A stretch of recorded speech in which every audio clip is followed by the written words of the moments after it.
think Tevez going to Juventus, what a coup that was for me. I mean,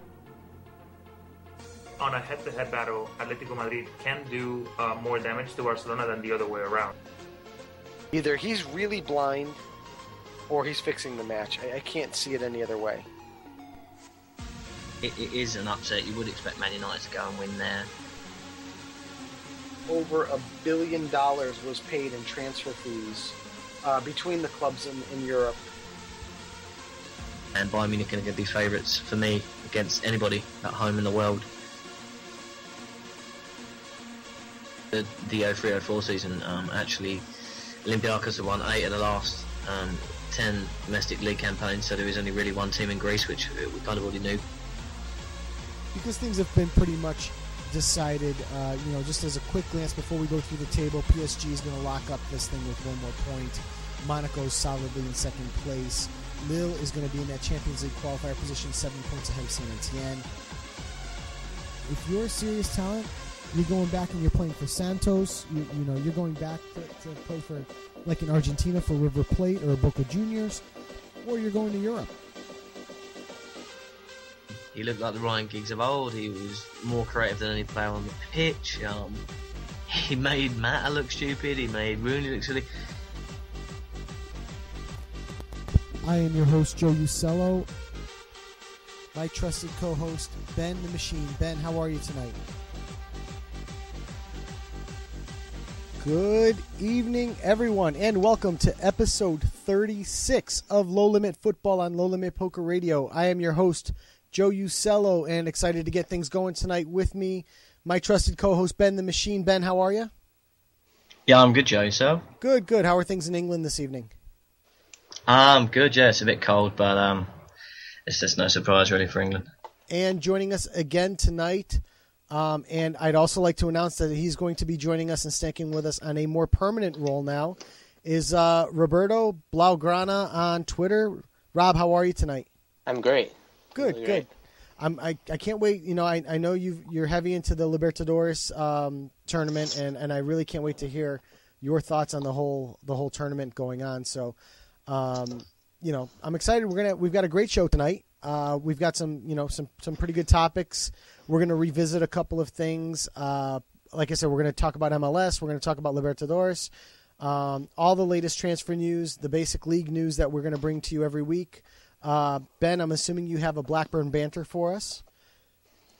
I do have a little bit of Blackburn Banter, yes. Awesome, and I was excited about their result this week, and you and I were going back on Facebook about that. And SirBob's ManCity Corner, so it'll be the usual rundown. A couple things that I want to talk about, some of the big matches coming up this week. First things first, which would be tonight, the International Champions Cup Final, which is going to be played in Miami between Liverpool and Man U. Didn't want to spend too much on this because it's obviously an exhibition match, and really that's what we've got for the first two matches I want to talk about. But Ben, your thoughts first on Liverpool, Man U. I don't know if you've been following this tournament at all. What are your thoughts on the tournament so far, and give me a prediction for tonight's winner. I must admit I haven't been following the tournament. I must admit when it comes to the pre-season, I tend to catch up a little bit before we do this. But I think these friendly tournaments, a lot of the players are just, obviously they're trying to see the player base and the squads they've got, but a lot of them, they're not going in as hard. I think it makes a big difference. No one wants to really get injured before the start of the season, so I don't really read too much into it. But it's always a close game, and it's always a big game, Manchester United, Liverpool. So, I can see it going either way. I think it'll be pretty close either way, really. Maybe even a draw. Okay. And then Rob, how about you? What are your thoughts on this matchup coming up? Well, for me, it's interesting to see that Manchester United have changed their ways, especially when they sacked David Moyes and got Louis van Gaal.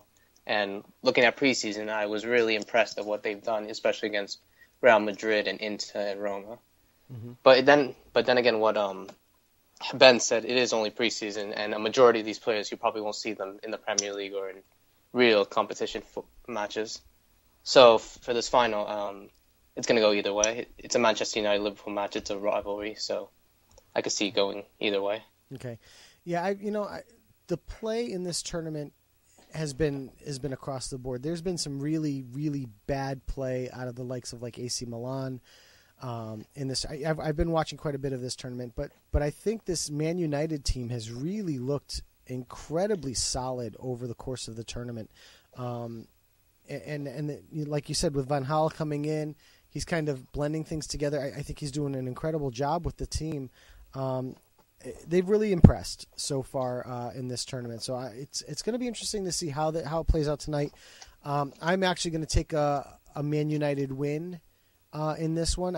They're playing very, very well, and I think what's happened here is with the implementation or the inserting of Louis van Gaal, you have a new manager, a new coach, a new system, but you have players that look like they're eager to please, whereas the Liverpool side is kind of set in its ways. I mean, Brendan Rodgers he kind of knows what he has, so they're two different styles of play. So I think we're gonna have a Man U victory in this one. I'm gonna say 3-1 United. In this one, we'll put a little bit of a prediction on this one. So the other matchup that I want to just talk about briefly that intrigues me a little bit is the MLS All-Star match this week, Wednesday night at 9:30 on ESPN2. It is MLS All-Stars against Bayern Munich. You've got players like Tim Cahill, Thierry Henry, Landon Donovan. You've got Clint Dempsey. You've got Michael Bradley. You've got a lot of these players that played in the World Cup that have come back to MLS, and they're going to be playing against Bayern Munich. Ben, I think for you, Ben, it's probably going to be tough to have thoughts on this match. Is it again an exhibition match? But just give me if you were going to be able to sit down and watch this match, Ben. For you, it's going to be about 3 a.m. in England time. What kind of things would you be looking for? One out of the MLS side and two out of the Bayern Munich side. I think really, like as far as the media is concerned and how it goes out, this is more going to be for the MLS. I think this is putting them forward a bit more into the public eye and saying, we're a serious football league now. We want to be seen in a bigger way. And albeit it is a friendly, and like I just said, I don't take too much from it, but I do think this one probably holds a bit more regard because. If they come up and they put up a good performance in against, for all intents and purposes, still for me the best team in the world, albeit they didn't win it this year. I think, that it's going to be a lot on people's lips, and it would possibly bring a few fans from countries that maybe are not watching the MLS just to maybe log into the website, have a little look, and see what it's all about. So, what would I expect? I'd expect the MLS, to maybe put a little bit more into it than the Bayern Munich team, in fairness. As far as the results go, I mean, I guess you've got to say Bayern Munich, but then how many stars are they going to rest? And, the MLS obviously is still playing, so they're going to be fitter, I don't know, it really could go anyway. I mean, you could possibly even see the MLS All-Stars causing an upset here. Okay. Rob, how about you? What are your thoughts on this match coming up? Well, obviously, considering the fact that these are MLS stars, you have seen them in the World Cup, and you get fans from everywhere in America. It doesn't matter if you support any club in Europe. You want to see your national team do well, and these are the majority of players that represent your national team. Mm-hmm. And to them to play Bayern Munich, which is obviously what Ben said, the best club in the world, it should be interesting to see on how big MLS is going to continue increasing with all these matches. But then again, it is a friendly. Yep. So it can go either way. I agree with you both. I think this will go either way as well. And like you guys said, you've got one team that is, kind of rounding out their preseason, looking to get their league started in Bayern Munich. You've got a bunch of guys who are completely in form, coming off the World Cup in the MLS All-Star players. So I think you're right. I think this could go either way. It wouldn't shock me of a victory either way. Anytime you take a league's All-Star group and play it against any team, that All-Star group should fare fairly well. They should do fairly well in that match. Again, like you guys said, I think this could go either way, based on all the factors in this. But I think it'll still be an interesting watch overall. And as we'll get into it a little bit later, I think the MLS has made strides forward in terms of their quality of play and their quality of players. And I think it's going to be reflected in something like this. So. What do you? Sorry, just an interesting thing that came across me just now. What do you think about maybe a a friendly thing, maybe 1 week before they get back into the leagues in Europe. So obviously it would be this weekend just gone. Maybe like an all-stars team from maybe 8 of the big European leagues, maybe add the MLS as well and just have like a little mini tournament, so like the Premier League all-stars, Bundesliga all-stars, and have a little tournament. I think that would be quite good for football and quite good for the fans getting into it, and maybe bring a bit more media attention to all the all the big leagues, like the French and stuff like that maybe don't get as much coverage, especially in England. Rob, I'll let you go first on that one. Oh no, personally I would totally agree with that. You would see people want to see the best in the world compete, and it doesn't matter what league you are in, England, France, Spain, Germany. You want to, and it's obviously good for the media, good for the fans, and they want to see the leagues. I guess doesn't matter if it's MLS. They want to see it increase with fans, media, and stuff like that. So yeah, it would really be great for them. I agree. I think the one thing that would concern me about creating a tournament like that would be the timing of the tournament. Where do you create it? Do you create it at the end of the European League season? Do you create it at the beginning of the European League season? That would be the interesting part for me, is how would you structure something like that to make it happen? I think it would be unbelievable for world football. I think doing something like that and creating all-star teams based on the country that the league is in. So, you have a team from Brazil, you have a team from Argentina, and a team from Uruguay, and you have a team from Mexico and the U.S., and then you take the big 5 in Europe, and you make an Eredivisie league, and you make the Russian league and the Turkish league and the Greek league, and you make all-star teams based on the players who are in there. You'd probably have to do it outside of a transfer window. But I think you could sorry to interrupt you, like maybe have a compulsory week off in the middle of the season, the middle of the season generally, yeah. And maybe do that so that they're all fit. But I think regardless of when you did it, if you did it in like the pre-season, then I think people would treat it as a friendly, and then we'd have the same conversation.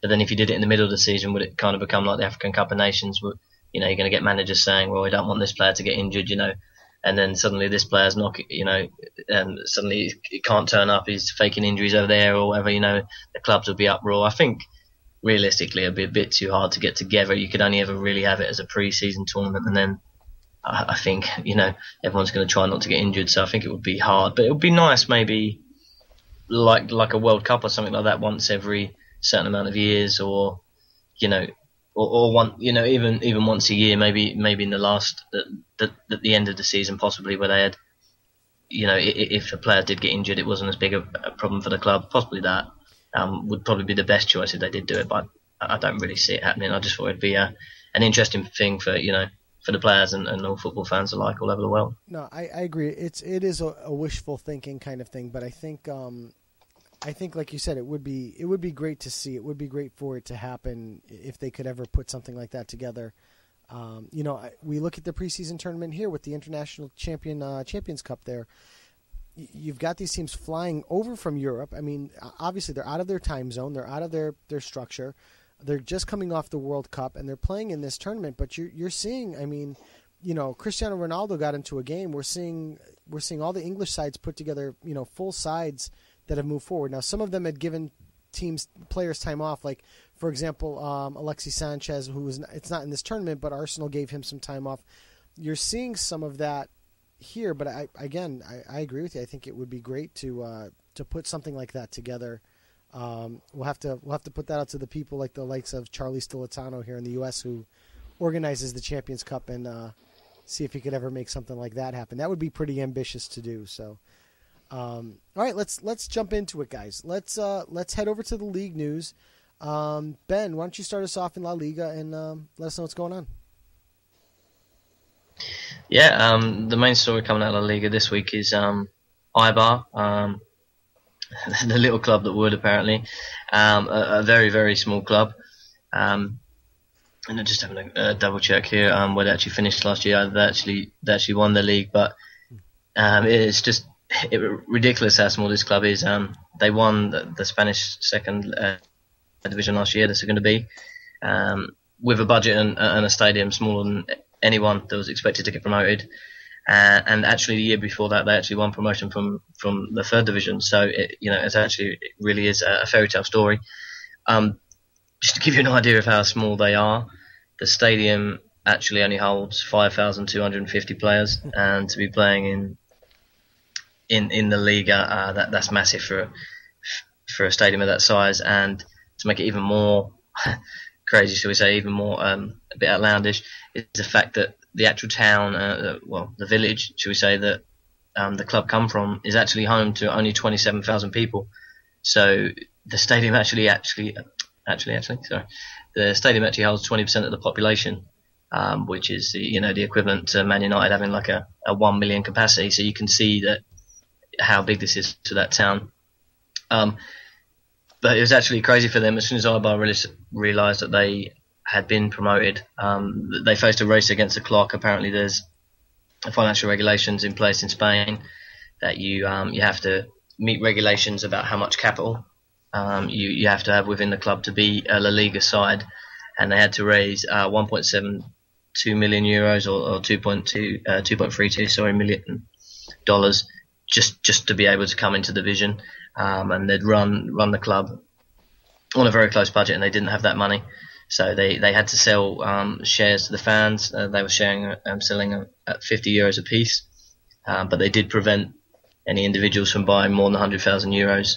They didn't want to be able to give voting rights to the players, and they didn't want to sell the club to a tycoon. They wanted to keep it a family-based club, which is nice. You don't really see that anymore. It's a real kind of David and Goliath thing. But they came out afterwards. They did manage to sell the right amount of shares. They sold 1.98 million euros actually, so they sold a little bit more than they needed to, and they managed to do it within 2 weeks. So it's all going ahead. But the club's president actually come out and he said this. I'm going to ask you guys what you think of this. He said that when you know that Spanish soccer is in financial chaos, it seems both ironic and unfair that the rules have been designed to try to sink one of the few clubs that is financially sound. Like I said before, they'd run it perfectly. They've used UCIT and loaning to get this club up 2 divisions, successful promotions in a row. And he said, quote, "This has turned out to be a fight between David and Goliath, not only on the soccer field, but in the lawyers' offices." I kind of feel like it seems really, really out of order and really unfair, especially on the small clubs, that you've done all the work to get to a division, and now you have to have a certain amount of money for capital before you can go on. That I've never heard of this rule in any of the other divisions. I don't know what you guys think about it. I'll ask you first, Rob.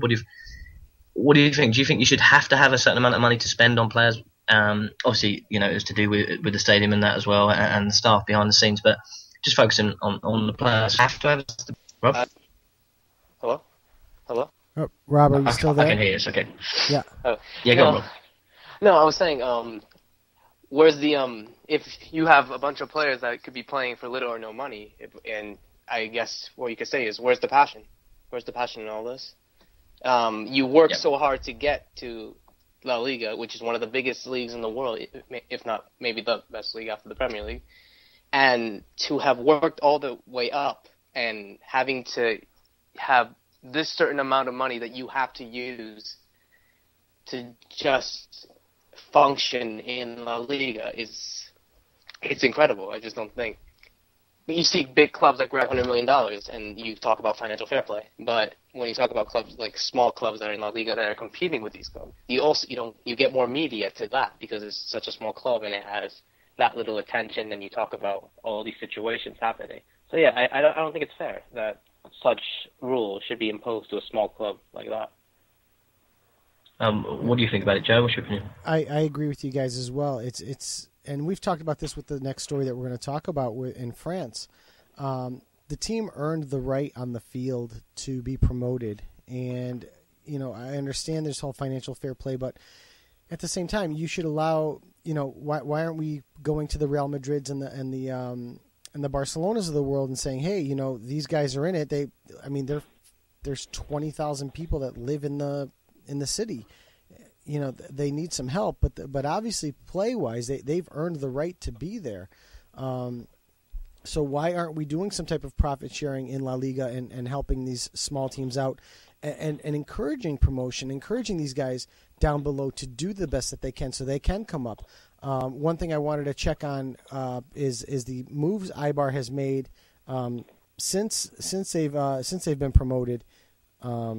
Because I believe they have made just recently this week. I believe they made a couple of transfer moves to bring in a couple of players to help them with their league fight. So, this is a team doing it the right way, and I think it's it's sad that they'd have to go through this to prove that they belong. That's unfortunately that's how I feel about the situation. So.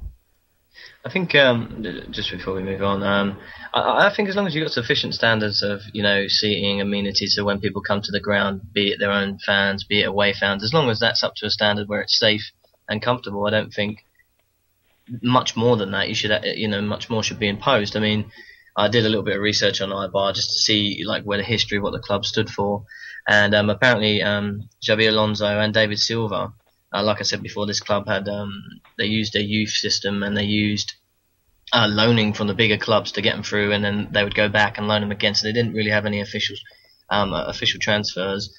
And like I said, Xabi Alonso and David Silva have played on loan at Eibar earlier in their careers. So teams like this they're helping out not only the leagues but the Spanish national team as well. So you would think there'd be a bit more money put on there. And if it's not bad enough, I was reading a little bit more about if they've got any regulations to follow, because I know some of the divisions say that you've got a certain amount of time to meet the limits. Obviously, they did this with the capital. Apparently, they've got £16 million to spend euros to spend this season on players and to spend on staff, etc., etc. Which is nothing when you see Barcelona and Real Madrid go out and spend €100 million on one player. But they've said to Eibar, bearing in mind their stadium at the moment is only 5,250 seated, you have to have 15,000 seats within 2 years, otherwise we're going to relegate you. So they have to triple the size of their seating capacity within their stadium whilst trying to keep their team afloat within 2 years. It just seems stupid to me. This seems like, anyone that's within this area, I think there's a few clubs nearby, Bilbao, Sociedad. Anyone that was thinking, well, I'm going to support my local team, they're not given the chance to, because their local teams are being pushed down. I mean, don't you think this seems a bit outrageous to triple, put 10,000 more seats and triple your capacity within 2 seasons whilst trying to keep the club afloat? It seems a bit too much to me. I know we've touched upon it and we're talking about it, but I think this is a bit silly as well. Don't you guys think that? Rob, you go ahead. Yeah, I agree. Personally, I agree on this. Yeah, me too. I agree as well. It's, you're almost, by putting in this kind of a rule, you're almost forcing them out of the league.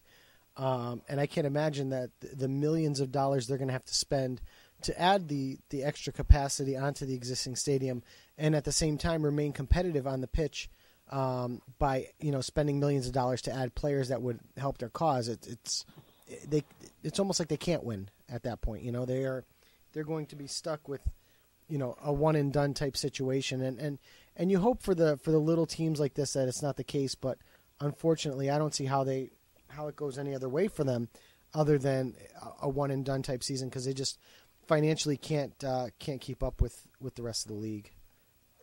It's I feel like it's something. I mean, obviously, I'm going to be we're going to be talking about La Liga, but I'm going to be reporting on La Liga this season, and we're going to keep an eye on Eibar, because I think it feels like the club that could. It feels like they just feel like a really easy team to get behind. I know we had a few of those last season, Joe.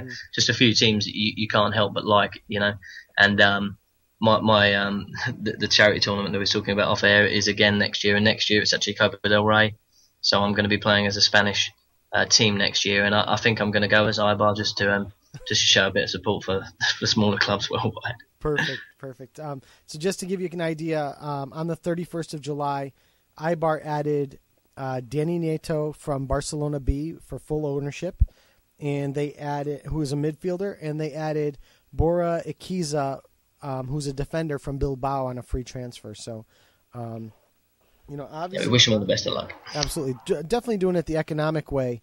Picking up a player from Barcelona B, who, if I remember correctly, finished very, very high in the oh God, what do they call it? The second division of La Liga there.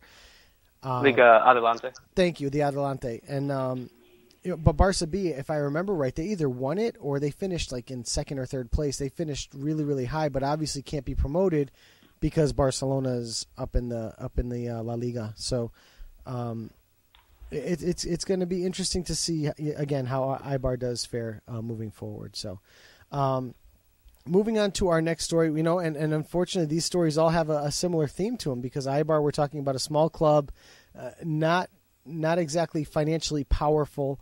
And now we're going into France, and we're going to talk about a small club that's not financially powerful, but it was almost forced out of promotion in Ligue 1, which is Lens. Lens was confirmed on Monday. They will make their return to Ligue 1 after the financial drama. They did get an influx of money from Hafiz Mamadov, who is the club's chairman. He's also in the process of taking over Sheffield Wednesday in the English Championship, and they're noted as saying that they won't have a single month of overdrawn accounts because of the influx of money. The DCNG will still have a part to play in Lens' season, with the FFF recommending that the watchdogs supervise the implementation of Lens' salary cap, as well as the finances involved in the club's recruitment. So now they're going to be, watched over in terms of what they do financially by the French Federation throughout the year to make sure that they do remain financially stable, because obviously they don't want that. They don't want something going on there. So, guys, it's just kind of interesting. We've got two clubs here this week that we're talking about in Eibar and Lens, smaller clubs that have earned their way onto the pitch. What are your thoughts, Rob? I'm going to go to you first. What are your thoughts on this Lens saga being closed up finally, and we're gonna basically move forward from here? So can you repeat that question? What are your thoughts on Lens finally closing out this chapter of the Ligue 1 season, and so that they can move forward? What are your thoughts about? No, it's good for them. They deserve to be in the league. So the fact that they have the influx of money, they deserve it. Mm-hmm. They really deserve it.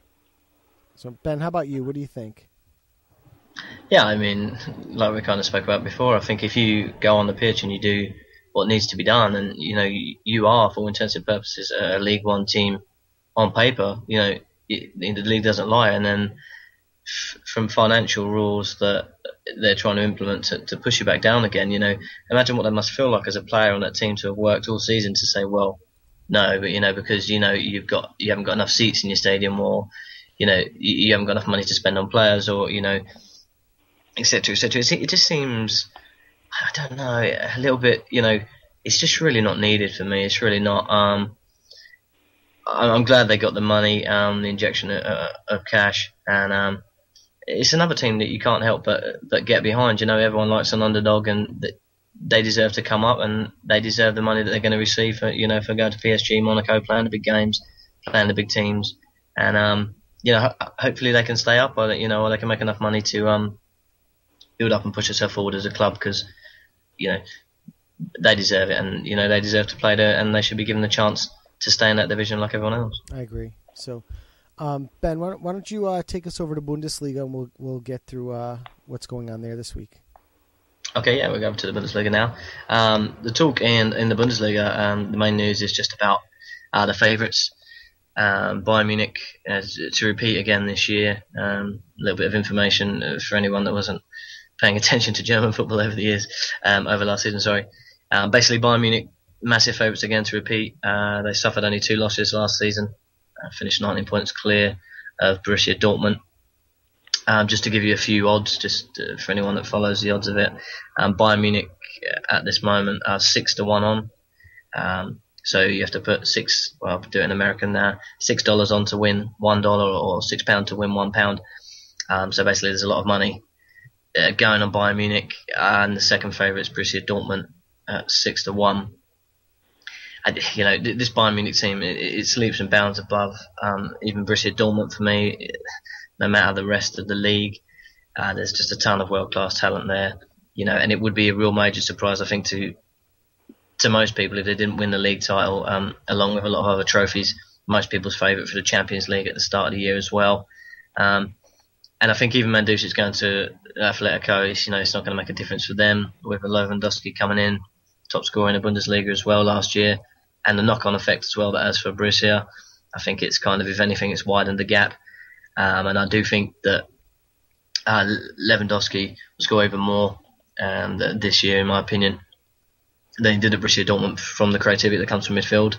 And he's 1 in 2 through his 4 years, 1 goal in 2 games over his 4 years at Borussia Dortmund. And I think with the midfield that Bayern Munich have got and the creativity that's going there, the chances it comes his way, I wouldn't be surprised if he excels and goes past that. And like I said, I mean, you look at the players on their team, and you look at the national team, obviously winning the World Cup, and most teams, even the best teams in Europe, in the world, you pick maybe 3, 4, 5 players that catch your eye. But when you look at this Bayern Munich team, you just go through the team, and nearly every single player that you can name from the team is an eye-catching player. Neuer, Donne, Ribéry, Lewandowski now as well, Arjen Robben, Götze, Lahm, Müller, Schweinsteiger. To me, it's silly that this team is so good. For me, it almost feels like it's a shame that they're a German team. I know that sounds like a bad thing to say, but it feels like they should be in a more competitive league, because to me, I wouldn't be surprised if they win this league by more than the 19 points they did last year. I don't know. I'll go to you first, Joe. I know, because we spoke quite a lot about the Bundesliga last year. Do you think Bayern Munich are going to win it again? Or do you think it will be by more or by less? If you do think that, I think they're certainly going to win the Bundesliga this year. I know we normally wait to get a little closer to the start of the league season to do our predictions, but I think on this league, on the Bundesliga, it's the haves and have-nots. Now, we go and look at La Liga, and we saw a team like Athletic Bilbao, obviously Atletico, win the league, but we saw teams like Bilbao, we saw teams like Sevilla who played fairly well. Now, come February-ish, they were out of the running for the league title, but they were still rather competitive overall, even against the top 3 teams in the league. But really, we're looking at certainly two halves, one trying to have in the 2 halves of Barca and Real Madrid, and the trying to have in Atletico. Here, it just seems like it's just Bayern Munich is the only have. They're like the 1%. They have every player, and even the good players at Borussia Dortmund. What do? They just go over and take them. I mean, who's left on Dortmund now? It's Royce, it's Wiedenfeller. I mean, they've got Subotic over there. They've got Mats Hummels. Immobile. I'm sorry? Immobile. Oh, yeah, and they picked up Ciro Immobile. But how long until those guys are moved on to a team like Bayern Munich or a bigger team? You're not seeing there be as much parity in the German Bundesliga. So just looking at the list of teams and their odds to win it, you go Bayern Munich 1-6, then Borussia. So basically lay $6 to win 1, like Ben said, and then you go to Borussia Dortmund, which is lay $1 to win 6. Then you get to Schalke and Leverkusen. They're 33-1. I mean, if this were an 18-horse race, let's say the Kentucky Derby, and you had horses that were 33-1, you're never betting on them to win. And here you've got 2 teams that are excellent teams. I mean, they're fantastic teams in Leverkusen and Schalke, who would certainly be ultra competitive in any team in any league in Europe. And there's no way they're winning this league. So, to me, it actually kind of makes for a little bit of a boring league when we're talking in January. They're going on the winter break, and Munich's already got this thing locked up. Rob, what are your thoughts on the dominance of Munich? Well, if you go back to say 2011, I guess, when Borussia did win the Bundesliga, it gave a transition to Bayern Munich and all these world-class players that play on the national team, not just Bayern, Müller, Neuer, Lahm, etc. And then once Pep Guardiola came in, I guess it's like the new Barcelona in a way. The way that such, achievement and such a lot of wins that you're getting in silverware in the Champions League and Bundesliga and all that. It makes it, I guess, it's basically a 2-man champion league. two-man team with Borussia Dortmund. Right, and my point is even Dortmund is, could they win it? Certainly they could win it. Are they likely to win it? Absolutely not. And I think sorry, just to say, I mean, the easiest way to compare it is to just look at all the divisions in the world and look at the second favourites to win a division. And I think you would struggle to find a second favourite at 6-1 or even a first favourite at 6-1 on. Definitely a first favourite at 6-1 on. It just doesn't happen anywhere else. Oh, exactly. Even when you look at, I was just trying to think through every other league. Let's look at the second place teams in every league. Obviously, La Liga last year was Barcelona. They certainly, if we woke up tomorrow and said, Barcelona just edged out Atletico for the title, you wouldn't be surprised at all. We go to England, and England's second place last year was Liverpool, I believe, and Liverpool, right up to the last week or so of the season, they were right there to win it as well. Even in England, you take third place Chelsea, and no one would be shocked.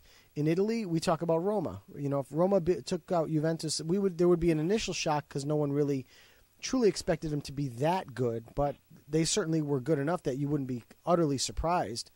And in France, we're talking about Monaco.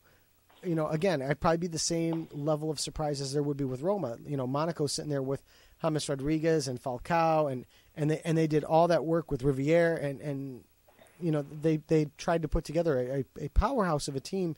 And for a little while, that up until I'd say mid to late March, they were still in the running to potentially win that league despite losing Falcao. So it's to me, there's such a difference between first and second place in the Bundesliga that it almost makes it, unentertaining to an extent. Now that Bayern and Dortmund are certainly great to watch. Schalke's good to watch. Leverkusen. I mean, I'm going down the list here of teams, even down to Mönchengladbach, who's a great side, and Mainz, who's a good side. They're still fun to watch, but there's not that excitement of parity where I'm taking Southampton last year, and Southampton's playing Man City, and you're going to get a great match. You're going to get a potential upset there, and you just don't feel like you're going to get that in the Bundesliga. So, again, it wouldn't surprise me at all if Munich just totally ran away with it, and come early February, we're barely talking about the Bundesliga because it's all wrapped up. So, yeah. And even, to further the point, when we go from first to second, we've got a 6-1 team in Borussia Dortmund to a 33-1 team in Schalke and Leverkusen. And Ben, that's kind of the way it happened last year. Come like the end of March, I think, Munich had won the title. Dortmund was definitely finishing second. I think the only thing we were talking about that was even mildly exciting was, does Leverkusen get knocked out of the Champions League position by I think it was Schalke, you remember? And that was about it. It just so happens that the quote unquote best team in the world plays in the league where the second place is further down. I don't know. It's more surprising. Like I think when you see upsets like just game on game in other leagues, yeah, it's an upset, but it's not an eyebrow raising upset. Whereas if Bayern Munich lose a game in the Bundesliga, I think it is. It really makes big news, which. It just shows you. Like I said, I think it's just kind of a shame they play in this league. Really, I mean, I think if this Bayern Munich team was, for instance, in the Premier League, I just think it would be, that would be a bit more even. Whereas, but obviously they've done well and they've absolutely dominated this league. And I think by the looks of it, the way the pattern goes with, especially every time Dortmund seem to get a player of some caliber. It's almost as if Bayern Munich just buy him, just so Borussia Dortmund can't have him. But, I think, like I said, for me, for the foreseeable future, it's just Bayern Munich in the Bundesliga. I agree. And if you fancy a wager, newly promoted Paderborn is 2,500 to 1 in the Bundesliga. So let's head over to something a little bit more serious, and that is the news that we have coming out of Serie A. And that is Carlos Tevez. Tevez's father was kidnapped in Buenos Aires and released after a ransom was paid. Ben, the one thing I didn't look up, but you definitely did, was the amount of ransom that was paid. It was 400,000 pesos and Argentinian pesos. Ben, what does that come out to for pounds or euros or dollars. Yeah, I mean, I did have a quick look at the exchange rate before we come out. It's 30,000 English pounds or 50,000 American dollars. So that's, when you think about it, in terms of the amount of money somebody like Carlos Tevez has access to, it's really pennies.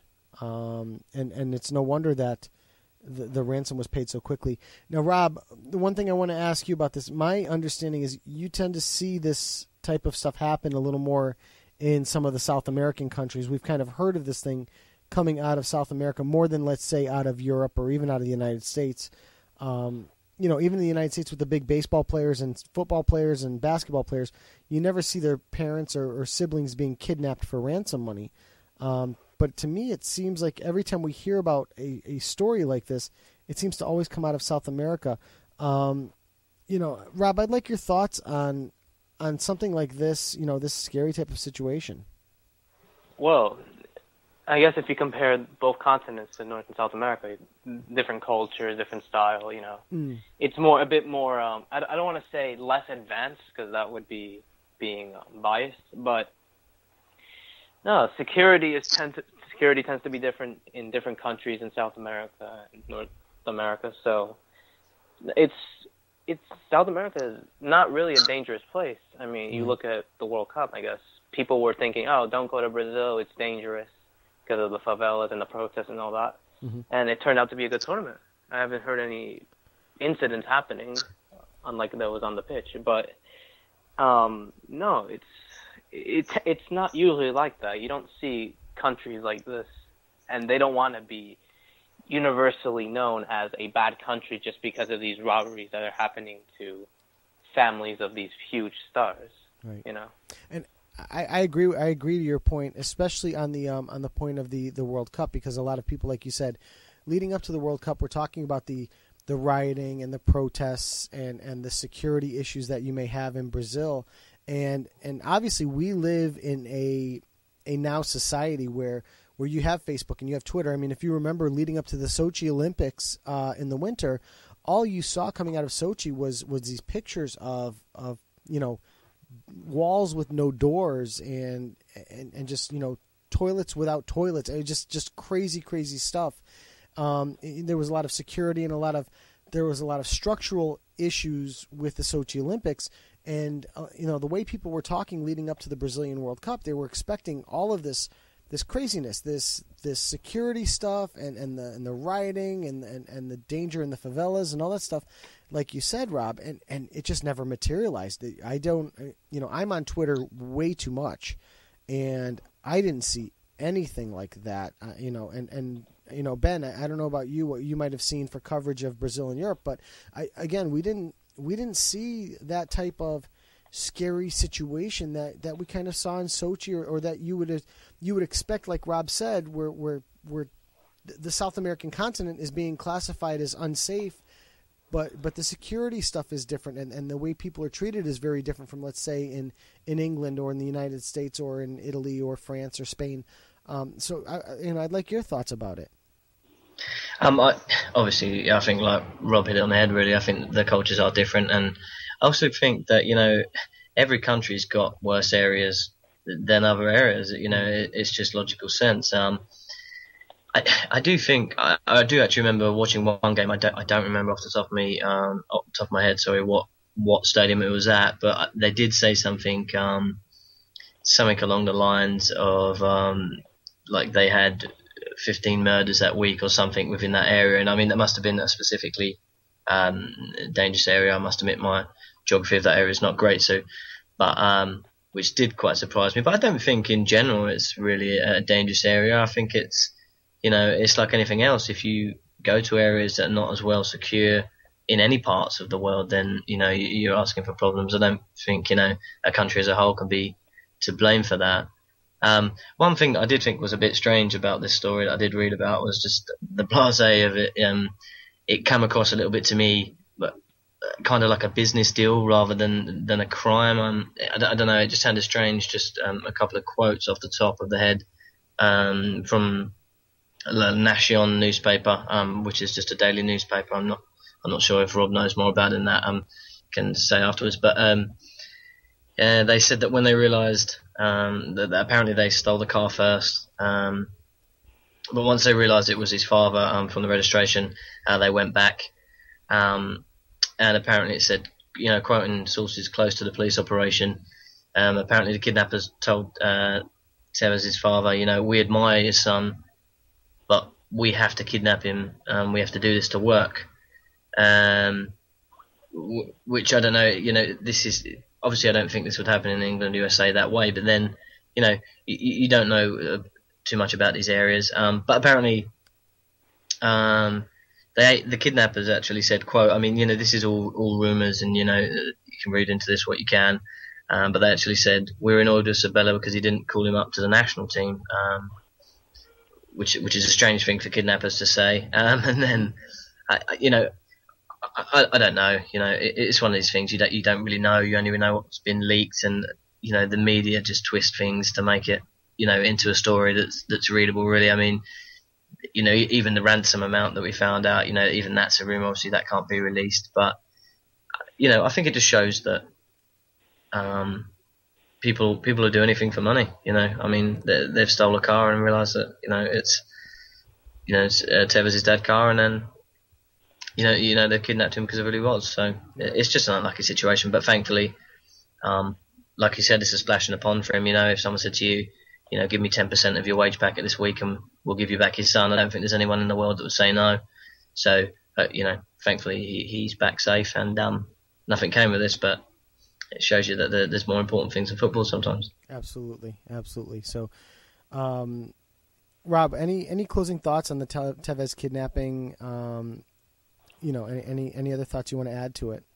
Also, regarding to the, I guess going back to the how South America is classified as a dangerous continent. Yes. You go back to like the 90s when Colombia was considered one of the most dangerous countries in the world because of the drug cartels with Pablo Escobar and all. It gives you a thought about how something could happen in this continent, and someone would tell you about this, and they would have been surprised. They would go to them stereotypically say, "Oh, it's South America. It's always like this." And no, it's not like that. No. So people should stop stereotypically, I guess, stereotyping. Characterize the situations that happen in this continent, than going by themselves and seeing how it is with their personal view. This is the thing. They're not giving the continent a chance to change and develop, and it is a biased view based on the past. Of course it is. That was years and years ago, and South America's much more developed, even in the last 20 years than it was. So, I haven't been there personally, but like you said, they would not allow a World Cup to take place in a country that they thought was, of any kind of danger to fans going to, one of the biggest tournaments in the world. So, it's just, it happened to be, in that country at that time, and, I'm sure there's these kind of things happening all over the world, but it just happens to be that because it was Tevez's dad, it made the news. That's all it was. Mm-hmm. So, all right, Ben. I doing the homework for the show. I found this last story for the EPL, and I thought to myself, "Wow, it's a pretty slow news week in England." So, why don't you go ahead and take us over to the last league story of the night? It's an absolute stinker. Now, obviously, we had some news from the Premier League. It's a bit of fun, really. It's just a news story on a vanishing spray that we all saw in the World Cup. The Premier League have announced on Wednesday that the referees in the English top flight will be using vanishing spray to police free kicks from the start of the season. And the vanishing spray will be used in the Barclays Premier League from the start of the season, like I just said. That was a statement on the organisation's Twitter page. Apparently, after it was judged a success at the World Cup, which I all agree, I think it was, it's been adopted by a European governing body, UEFA, for the Champions League and Europa League qualifying. So you can see that coming through, and also it's going to be used in the domestic competitions in France. But as far as the Premier League goes, I think every fan of football, but especially fans of the Premier League, you're open to the developments that's going to enhance competition to me. And it was clear really from watching the World Cup that the spray, it made it easier for the referees, for the players, for the people watching. And I think that, the chiefs of the Premier League and everyone involved with the Premier League can see that. Like I said, I think we can all agree it's a good thing for me, kind of along the line with goal line technology, it feels like we're finally moving forward. It's taking out and getting rid of some of the avoidable human mistakes that we can see, and possibly the little bit of, I don't want to say cheating, but things that happen in the game to get unfair advantages. So I think it's good for everyone going forward. It takes some of the luck factor, shall we say, out of football and makes it a more direct, more skill game for me. But one question, actually two questions, I'll ask you first, to both of you. Rob, first, did you like the vanishing spray? Do you think it's something that will benefit the Premier League? Rob? Oh, we might have lost Rob. I'm sorry. Oh, there we go. Okay, yeah, sorry, he's back. That's a mistake. That's fine. Yeah, I was just saying, Rob, did you think that the vanishing spray was good in the World Cup? Do you think it will be good in the Premier League? Yeah, I think it should. I think it should be. If it could be internationally used in such a big tournament, then I don't see why they would use it in such a big league, just as like the Premier League. And Joe? I absolutely agree. Now, correct me if I'm wrong. I think the vanishing spray actually came out of either the South American or Central American leagues to start.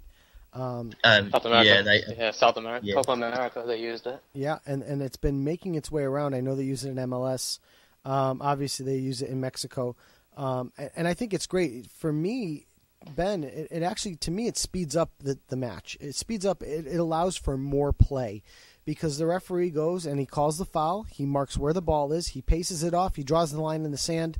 And if we don't move behind that line, we just start carding people. And it makes it very, very easy for the officials to officiate the game and do what they have to do and do it in a timely manner so that the players, so that the play continues to flow. So I think it's going to make, the EPL, which already is an action-packed league, in my opinion, with the up and down flow of the game quite a bit, it's going to make it flow even better. They're going to be an incredible watch this year, and I know it's going to be a little thing. It's not something that is going to be huge, but in the grand scheme of things, it's going to make the league much, much better to watch, and it was already good to watch to begin with. Just one other question to you both.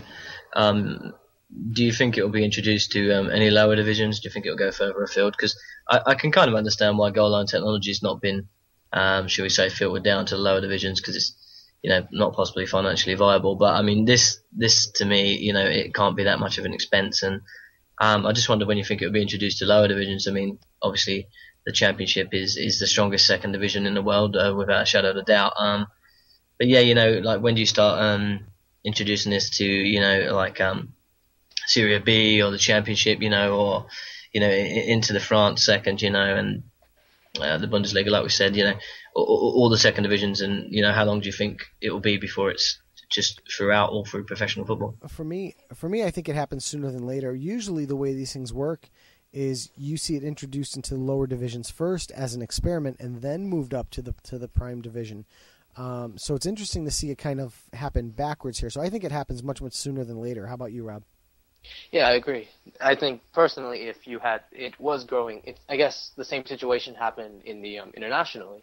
It started off in South America and all that, and then it grew its way up to Europe, North America, and all that, and Africa and all that. And yeah, I think if you give it maybe 5-10 years, I wouldn't be surprised if I see it in all the big major leagues around the world, especially given the technology that's been growing in the game. Of course. No, I agree. So, Ben, any more closing thoughts on this on the story in England? No, really. There's not much else coming out of there. But yeah, it'll be good to see this. But I do agree with Joe. I think it'll speed the games up, and it gives a less of an opinion on whether you've stepped forward or whether you're out of position or not. I think when there's a line, it's a lot more definitive, and like Joe said, there's less arguments, which should speed up the games. Yeah. So I think, we're getting very, very close to the start of the seasons. I didn't go and look at the scheduling, but I think, gentlemen, next week what we're going to do is instead of giving you some kind of story out of the different leagues, I think next week it's probably time to start discussing the leagues overall and start picking winners, guys. Don't you think? Yeah, I agree. Yeah. Yep. All right, so let's plan on that next week. No more low-lying stories on the leagues. We've done enough to carry them through. So we're gonna start to preview each league and go ahead and give you predictions on the winners, and we will post them on our Facebook page, Low Limit Football. So you think we should? Can I say something? Yeah, please. You think we could mention something about the Community Shield? It's this Sunday. Arsenal against Manchester City. You know what? I didn't do any homework on it. So obviously, Rob, you're way ahead of us. Tell us. I mean, obviously, we'll recap the game on Sunday, but go ahead and give us a little preview. Well, I guess it's basically simple enough. Champions of the FA Cup, Arsenal against the champions of the Premier League, Manchester City. Right. So and that's about it. Well, you know what? We could have. You know, I should have put that in. That's this Sunday. Let's make some predictions on it. Arsenal, Man City. Rob, why don't you start us off? Well, for me, this match is really, I guess, I haven't seen much preseason from Arsenal, and if you have probably seen this weekend, they lost the Emirates Cup to Valencia against Monaco, I think it was. Yeah. And Manchester City, they also have been, I guess you could say, one way or the other, a good or bad preseason. Then again, but you're going to see a majority of the stars that have been out because of the World Cup and all that and haven't been in preseason. So for me, I think it's going to be a close match, and it's going to be interesting to watch. Give us a final score. Manchester City 2-1. 2-1. We do it the hard way here. So, Ben, how about you? I think you'll see. For me, Pellegrini's going to put a big team out, and I think he's going to want to show the Premier League, especially the teams in and around challenging for the title, which, you know, Arsenal will consider themselves one of those teams. I think he's going to want to hammer a message home. I think he's going to take it fully seriously and put his strongest team out. But that being said, Arsenal are a good team. I agree with Rob, it's going to be a close game. But I also think, I was actually thinking 2-1 before he said it, so I'm going to keep to that. I'm going to say Man City 2-1 as well. Yeah, unfortunately, I was going to go the same way as well. I agree with you, Pellegrini. Obviously, we're not going to have Negredo, and I don't think Alexis Sanchez has really gotten enough time with his new squad moving forward.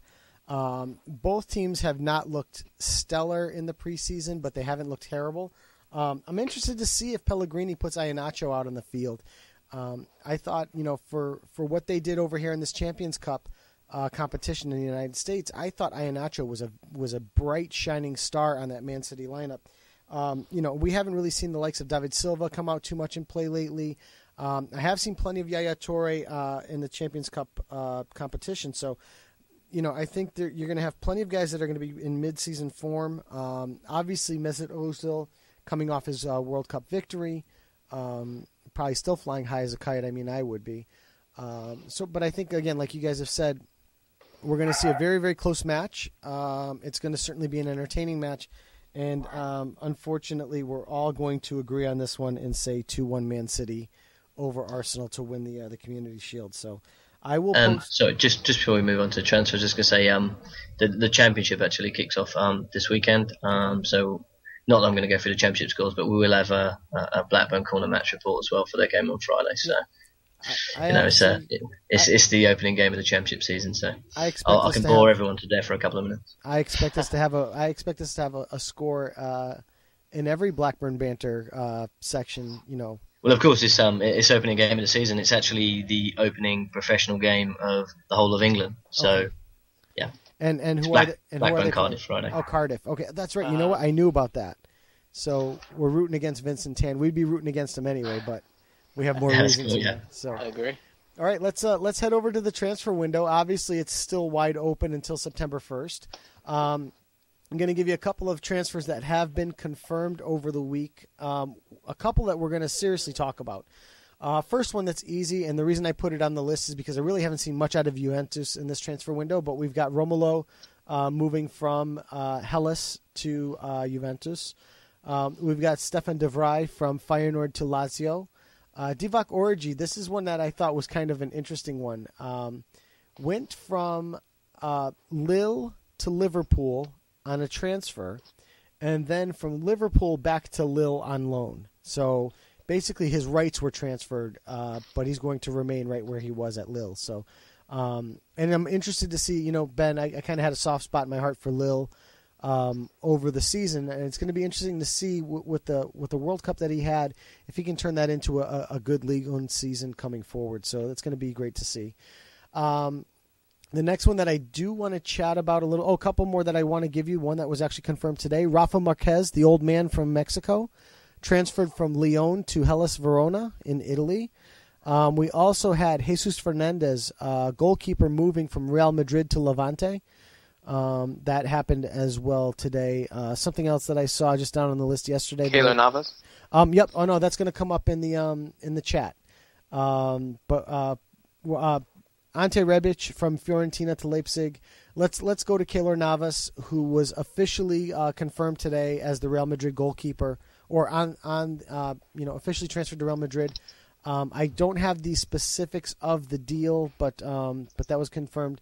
Rob, why don't you start us off? I don't know if either of you have any specifics on the transfer itself. Do you want me to say something? Yeah. Do you have something? Yeah. No, I think it's a good move for Keylor Navas to go to a big club just like Real Madrid, and especially given the World Cup performance that he had, quarterfinals, first time ever, and he deserves it. But you're looking at, I guess, the situation that he's going to be the replacement for Diego Lopez, and how it's going to be competing with Iker Casillas throughout the entire season. And you've seen with Ancelotti and Mourinho how Diego Costa was favored over Casillas. So it's going to be interesting to see them both get experimented throughout the league and Copa del Rey and Champions League. So for me, I think it's a good move, but I think that given his talent, he should have went to another club where I guess it is considered big, but he also gets the chance to play every match. Okay. Ben, do you have any specifics on the deal? I thought I saw somewhere that it was for 6 years, but I can't seem to find the specifics, quickly. I don't know if you've seen anything about the specifics on the deal. Here we go. I think Rob's got him. Yep. 6 years and 10 million for 10 million. 6 years and $10 million, or 10 million? 10 million euros. Oh, 10 million euros per season, or is that total?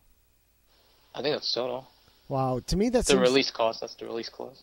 Okay, because I was going to say 10 million total, which would over 6 years would be, a little bit more than a little under $2 million. It just seems like a discount bargain for me. Ben, your thoughts on Keylor Navas? I agree with Rob again. I mean, I think he's going to go there. I don't think he's going to get to play every game. Obviously he's going to try and knock Casillas off for a first team spot. Maybe even Lopez leaves in this window. I know we're going to talk about it again, but I don't see him being first choice. But he deserves to go and play somewhere first choice. And like I said, I do agree with Rob. Maybe he should have gone to maybe a second tier European team, someone that maybe is still playing Championship football, but definitely someone that's challenging for trophies. But where he gets to be a solidified number one, he played awesome, and so he like I said, last season he played really well, and then he played really well at the World Cup as well. And you just feel like any position, but you want to play. You don't just want to be sat on the bench. And it's even worse for goalkeepers because you get so little games if you're second choice. You might get a few cup games. That might be it. I just, for me, I would have liked to see him, go to a team that's maybe third or fourth in one of the top divisions and get, a proper set of games. You don't want to just sit on the bench, especially, at 27 now, he'd class himself as an age where he wants to be first choice. Sure. And last thing that I wanted to add, I was looking for, I thought he came over from Levante, but I can't seem to find that for sure now because I lost my total train of thought here. We had that other transfer that I had just mentioned earlier, which was It was Levante. Yeah. It was Levante. So, So then we have Jesus Fernandez going to take his place over at Levante from Real Madrid, which happened today. So that was one of the ones that I wanted to discuss quickly. The second one is another goaltender, is Guillermo Ochoa, who moved on from Ajaccio, who was relegated out of the Ligue 1 to Malaga. And this is a replacement for Willy Caballero, who went over to Arsenal. Arsenal? Yes. Man City. Man City. Man City. Sorry about that. That's right, Man City. So thoughts on Ochoa going over to Malaga? Ben, I'll start out with you. What are your thoughts on that? I think this is one of the transfers for me that I thought was actually good for both parties. I think that it's coming forward for him. I think Malaga's a good fit for him. I think he's really going to relish this chance as well, especially coming off the back of a good World Cup. He's a bit of a character. I like him. He's a really decent goalkeeper.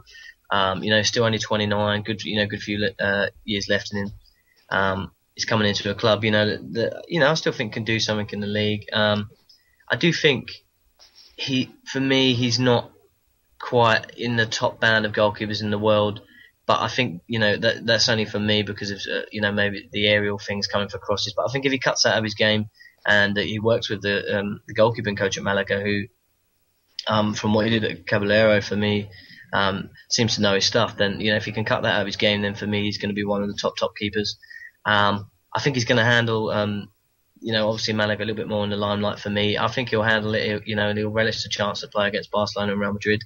Obviously, 63 caps for Mexico, so he's established himself in the Mexican team, and I'd like to see him do well in Spain and maybe even use this to really kickstart his club career, because 29 is still young for a goalkeeper. He's still can still have a good 6 years left in him, and maybe even be there for 1 or 2 years and then maybe go to maybe even a bigger club. But yeah, definitely a good signing for Malaga, and Ochoa is looking for a club, and I think Malaga's a good fit for him. Yeah. Rob, how about you? No, I agree with Ben on that. I think it is a good club for Ochoa, especially someone of his capacity, caliber, I guess. And I guess he could challenge to be considered one of the best goalkeepers in La Liga when you're going to be challenging Ter Stegen at Barcelona and Casillas and all those other goalkeepers. He could quite possibly be one of the top 3 goalkeepers in La Liga. Mm-hmm. For me, yeah, also as well, considering that he's 29, he's still young. And that maybe given good performances at Malaga, he can go to a bigger club where he can achieve more. Sure. In my opinion. Sure. The also to add, if we're talking about ages, Keylor Navas, 27 years old. So, we're seeing some nice young goalkeepers coming out of the North and Central American, out of CONCACAF. We talked about Ochoa. We've always talked about Tim Howard, and and we're talking about Keylor Navas. And just escaping my brain right now at this point is the Aston Villa goalie Brad Guzan. Right. And Brad Friedel as well. He came out from America. Sure. I mean, the list goes on and on and on. So it's interesting to see that the birth of the North American goaltender, or the strength of the North American goaltender is really improving the North and Central. We should, because we'll take ownership of Navas. I don't mind doing that. And even Jaime Pinedo, who plays over at the LA Galaxy, who was spectacular for Panama in qualifying this year. They're within about 2 minutes of qualifying for the World Cup. Remember, that really had some great goaltending coming out of this region over the past few years. It's great to see, and it's good to see that these guys are going over to the big leagues. A guy like Ochoa is going to get noticed at Malaga. It's going to give him possibly the opportunity to step up and go to a bigger club and become even more well known. And it does a lot back here at the United States, or back here in North America. It improves the guys that are coming up through, let's say, MLS and through Liga MX that's coming up. Can be recruited and move on to a big European side for big money and big fame, and then just continue the cycle. So I think this is a great signing. It's and it's good because Ajaccio obviously was relegated. You don't want to see a guy with the talents like Ochoa has stay on a relegated side and move down to Ligue 2. You want to at least have him stay in France in the top league, or possibly move on to a better side. And I think he's accomplished that. So let's move on. The last confirmed transfer that I want to talk about is Romelu Lukaku. He's kind of the 800-pound gorilla in the corner there that we definitely need to address. This is a great one. The transfer fee, if I remember right, was £28 million. Lukaku moving from Chelsea to Everton, where he had been playing on loan from Chelsea, but obviously the writing on the wall, Diego Costa, We talked about it last week. Diego Costa. We had Didier Drogba. Obviously Fernando Torres is there. There's still talk of bringing in other strikers. The writing was on the wall that Lukaku, who's I believe 22 years old, was not in Jose Mourinho's plans and was moved on. So, guys, Rob, I'll start with you. Your thoughts on the Lukaku transfer and what do you think it means for him and for Everton? Personally, had Diego Costa not joined Chelsea, I would have put him as a front runner to be the main striker that they need, because Agreed. You look at his good performances at Everton from last season, and I just don't understand how Chelsea would not pay attention to someone of that caliber being young. Was he 22, I think? Yeah, I think he's 22. He might be 21 or 22 at the oldest. Around that age. He's 21. He is 21. Okay. Exactly. So someone that young, which could stay at the club for many, many years, and that would be greatly appreciated. But yeah, then again, Everton have done well, partly due to the fact that his goal scoring and winning matches and having them get secured to Europa. So it's a good deal, considering it's not loan, but I hope that Lukaku could stay for a couple of years at Everton. I think it also makes a difference because he had been on loan, for Chelsea, to Everton from Chelsea now for I think at least 2 years. So now that he has a permanent home there, I think it benefits him to say the least. So Ben, how about you? Your thoughts on the Lukaku move? I think it's a good deal for Everton, really. I mean, I must admit when I was talking about the loan last week, the figure that was being bounced around off the top of people's head was 20 million. I didn't think that was enough. That was one of the reasons I was talking about the loan. I could not see Jose Mourinho letting him go for 20 million. But when they kind of bumped it up, that extra 50%, well, best part of 30 million, for me, that seemed about right. I mean, because, he looks a good promise, but, obviously it is still a gamble. But, you saw him, he was at West Brom and he did well at West Brom. He had a good season there. Then he went to Everton, and then obviously he's there now. I just think, for me, I see him, maybe doing kind of what Rooney did for me. I think he'll do really well at Everton.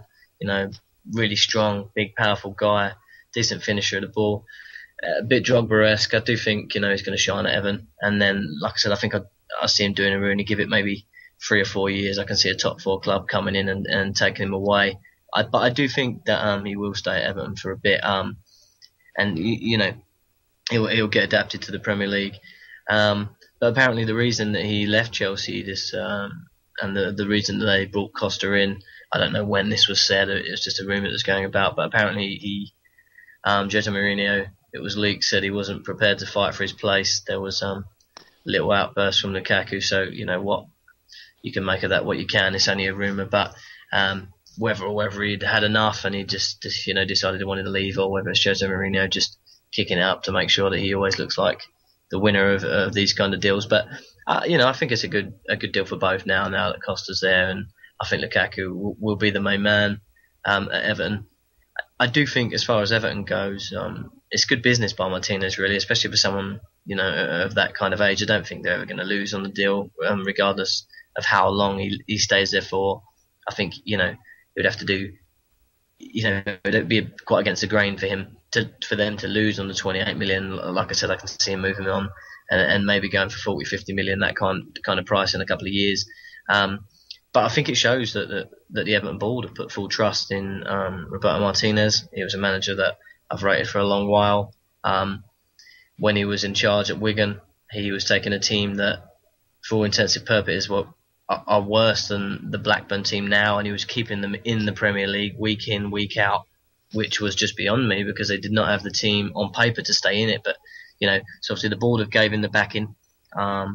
Looking at some of the Everton transfers in the past, they're not a team that's known to go out and splash the cash. They tend to rely on their youth team and making good deals at the right time. So for them to do that, he's obviously they've got big faith in him. And but you just kind of feel that teams like Everton, these teams just off the pace of top 4, sometimes you just got to go out and do this. You just got to go out and spend 30, 40 million on one player, just to have any kind of shot at the top 4. Because I just think the Premier League's so tough now, and a striker of this quality, I think it was important to Everton to sign him up, because there's not strikers around of his kind of quality with this kind of potential about at the moment. So I think this is one of the deals of the Premier League for me.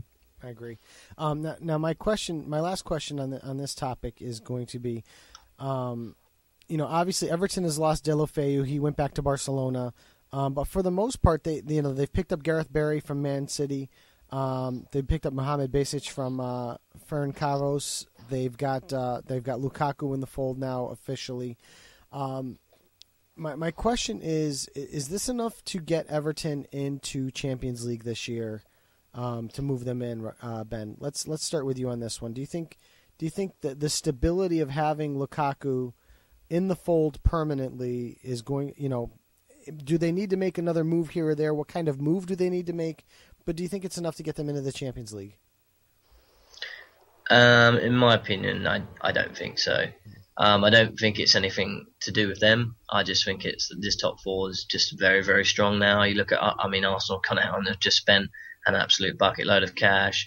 Man United are now looking to prove, and then obviously the Liverpool of last year, and then Man City. To me, I just don't think Everton are going to have enough to break that top four. I mean, you're looking at teams even behind them that are trying to come in as well, like Tottenham. I just think that to break this top four, you need to just do something ridiculous, a bit like what Tottenham did. It didn't quite work out, but for me, they need at least 3 or 4 players to seriously give that top four a shot. I just don't see him bringing it in. And like I said, you've got Tottenham and Man United that finished outside the top four last year that, are both going to be vying for this place as well. And Man United, spend a lot more money than Everton. So I just can't see it. And it's not their fault. It's just that there's not enough money being spent from their board for me to break into top four. Right. I agree. Rob, how about you? I personally agree with Ben. Yeah, you look at this top four with Arsenal, obviously with all this money that they've been spending, Manchester City, United looking to rebuild on a lackluster season, and Chelsea, who have also been dominating. It's going to be hard for Everton to compete with these clubs, and the only way that they could actually show themselves to be in the Champions League is at best top four at fourth place, and it would have to be it would be disastrous for either Arsenal, Chelsea, United, or City to have been bumped down to top 5 to qualify for Europa. Right. Okay. Unfortunately, I agree with you guys as well. I think I'm a little more optimistic in the end, just judging by the fact of the players and the quality of players that they have. They're pretty good on the back line. They have great wing backs. They do have a decent midfield. They've got a solid striker in Lukaku.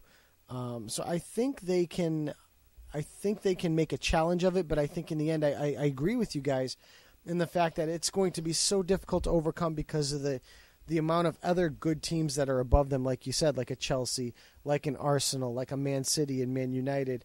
I think we're going to see a little bit of a falling off from Liverpool. I'm not convinced that they're going to be able to overcome the loss of Luis Suarez in this. But, even though they still have good strikers and they still have a solid team, I'm wondering of their ability to be able to overcome that.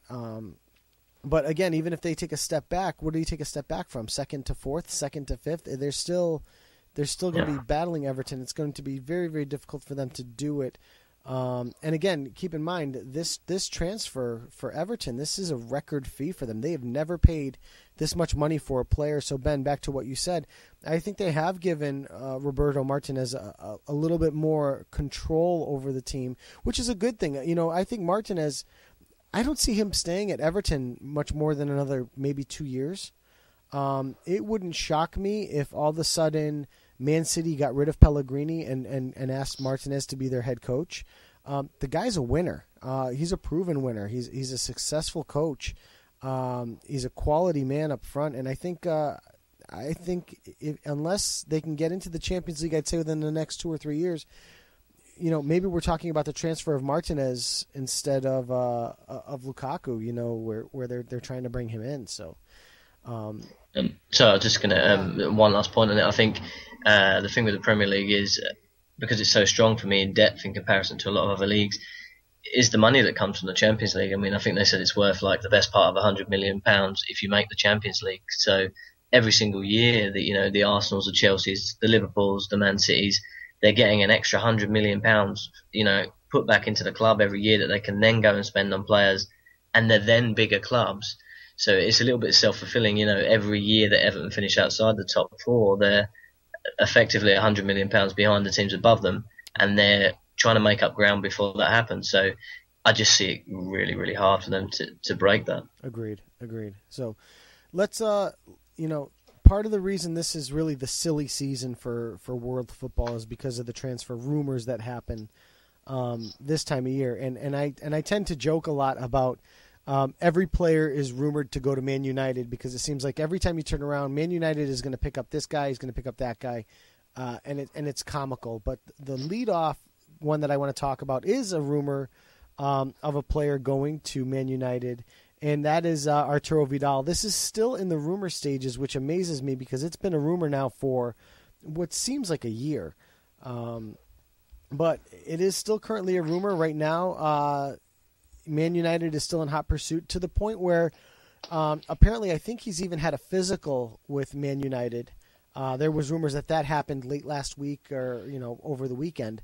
And rumor also has it that Juventus is asking in return not only for the transfer fee, but they're also asking for Chicharito Hernandez and Nani in return. So, Ben, I'm going to start with you on this one. Is this Vidal transfer ever going to happen, or is this just a lot of smoke and mirrors, and it's just basically going to peter out and die again? I don't see him going. I don't think he's going to leave Juventus. Purely for the sake, for me, Vidal is one of the few world-class box-to-box players left in the world. Mm-hmm. Not just Serie A, not just in Europe. For me, you just don't get these type of players very often anymore. You know, he's one of the few players that, you know, he can tackle, he can break play up, but then he can get the ball and make runs and spot passes. To me, he doesn't leave. I don't think Juventus let him leave. And why would you want to leave a team that's in the Champions League to go to a team that's not in the Champions League and might not make the Champions League because they're in a division that's so tough to make the Champions League? I just think, to me, it is a kind of, you know, Man United are a big club. They just want to spend a big chunk of money to try and get back. And, you know, Vidal's the kind of player that would go straight into their starting lineup and would make a massive difference to him. So I think this is more about what Man United need rather than what's going to happen for me. Okay. Rob, how about you? What are your thoughts on this move? No, personally, I really don't see this happening. Going back to what Ben said, you don't get a lot of box-to-box midfielders nowadays. And I think that he's perfectly suited at Juventus, where he is playing Champions League. He's won 3 Scudettos consecutively. But no, I just don't see him going to such a club. And going back to what Ben said, I think it's just because Man United are a big spending club, and they want to focus on more of the money than, I think, the player itself. Okay. I think you guys are both right, but I'm going to throw in that I am not quite as optimistic for a couple of reasons. One, I'd like to. I know that Conte and Vidal really meshed together well, and Conte really meshed together with his players. He got the most out of them. You know, that's a fact that's well known, and it's going to be interesting to see how Vidal takes to Allegri as the new head coach. That, you know, you worry about that player-manager relationship. And a guy of Vidal's quality that we're raving about is also the kind of guy that can say, you know what, I really don't like this guy, and I think I am going to move on to Man United, and I think you guys should transfer me. So I do worry about that coach-player relationship in this particular scenario. The second thing that I tend to worry about is, obviously, he's coming off a knee injury, and this is something that I've heard them talk about a lot on TalkSport. They talk about a dodgy knee for Vidal. He's got a dodgy knee. And from the Juventus standpoint, maybe they look at him and say, you know, how long is this knee going to hold out that he can play box-to-box at the level that he has been playing for us? Maybe the time is to sell is now, because we can get upwards of £50 million for him, which is what the rumored transfer fee is going to be, about £48 million. You know, maybe we can get that for him now. We make money by getting rid of him, and then we can reload elsewhere. So, again, I'm starting out front by saying I agree with you guys. I don't think this move happens at all, but I do think it's a little closer than it absolutely doesn't happen. It wouldn't shock me. I would be disappointed. I'd be upset, but it wouldn't shock me if, in 3 days on Twitter I read that Vidal's move to Man United is complete, and I'd be kind of pissed off about it. But I could see it unfortunately happening, potentially, especially when the rumor has existed this long. There's got to be some smoke there. There's got to be something going on there where there's smoke, there's fire, and it just, to me, there's probably something going on in the background. Will it come to fruition? Tough to say at this point. So let's move on to a second rumor that has come up this week, and that is the rumor of Super Mario Balotelli, who actually got some time in playing against this team earlier in the week. He is currently rumored to be going over to Liverpool. I'm just going to call the story up here quickly while we're chatting about it. A lot of the stories coming out of Italy are the fact that nobody's really happy with Mario Balotelli, and they're not really happy for his antics. Also on the same side, Liverpool's looking to replace a prolific goal scorer like Luis Suarez, and may feel that Balotelli is the right fit and can be had on the cheap because of his attitude. They feel like they could get him at a discount. So, Ben, I'm going to go to you first. Is to inspire people. Sorry about that. I'm going to close that window because there's a loud video on that page. But, your thoughts, guys, on possible Balotelli to Liverpool. Ben, why don't you go first? I personally think that this is one that I could see happening. I think Balotelli, he needs a manager that can control him. I think he's still young, This is a guy that's setting off fireworks in his house, He's only 23. I mean, sidewoods of Rob, but I mean, you know what it's like to be a 23-year-old. You just a 23-year-old with that much money. I just think he needs to just calm down a bit. He needs the right manager. But as far as like natural talent goes, I mean, he's athletic, he's big, he's strong, he's got great techniques. He's a creative player, one of the best finishers in the world for me. It's just the mental side of the game that if he sorts out, then he's a world beater. If he can do that, he really is. I mean, when he plays like we know he can play, he's one of the best. It's just that big if, can it be done?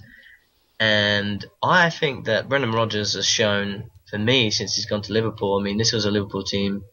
I mean, it remains to be seen what they're going to do this season. But the seasons before he came in, I don't think Liverpool looked too, they didn't look too good. They needed a little something, and no one could really work out what it was. And I think he's just gone in there, and he's, the man management. He's a real good man manager, Brendan Rodgers. He got the most out of Swansea. He came to Liverpool. It seems like he's getting the most out of the individual players. I mean, Sturridge has come on. Sterling has come on, and this isn't just players that have become magical overnight. This is something that's gone on behind the scenes. And for me, I think a lot of that is Brendan Rodgers. And I think he could be the kind of manager, man manager that, brings in Balotelli, sits him down and says, look, you can be one of the best for one of the biggest clubs in history. Like, I mean, Liverpool have got a massive, massive history. They've won the Champions League within the last 10 years. So if he comes in, sits him down and says that, and he says, look, Suarez is gone, you'll be the main man, come to Liverpool, just cut the crap, be, pardon my French, and be the player, he can be. I mean, he's still scoring goals for fun at Milan, and he's not really concentrating for me, and you just feel that there's so much more to come for him. And on the side note of that, if Liverpool put in a bid to Milan and Balotelli hears about it, I can't see Balotelli staying at AC Milan at this point. And just with a team like Liverpool, he knows that if he comes in, and they're missing that Suarez player, but if they get Balotelli in, they finished second last year, they're going to be in the Champions League. He's not going to get that with Milan. I think if a bid comes in, he leaves, and I honestly think that Brendan Rodgers can turn Balotelli into the striker that we want him to be. I agree. One point that I want to make, that I want to ask you, Ben, before we go to Rob and your thoughts on this one. You talked about the manager having a strong manager. Brendan Rodgers is a strong manager, a guy that can control Balotelli. I am in 100% agreement with you on that fact, and I personally think that AC Milan getting rid of Clarence Seedorf in favor of Pippo Inzaghi is a mistake in terms of this regard, in terms of the ability to control Mario Balotelli if they're going to hang on to him. So my thoughts to you are, do you feel that the Seedorf move or the Seedorf sacking and the addition of Inzaghi, do you think that might play into this, where they might be more prepared to let him go, or do you think that the two are totally unrelated and they're going to do with Balotelli whether Inzaghi was there or Seedorf was there? I don't necessarily think they'll make a massive impact.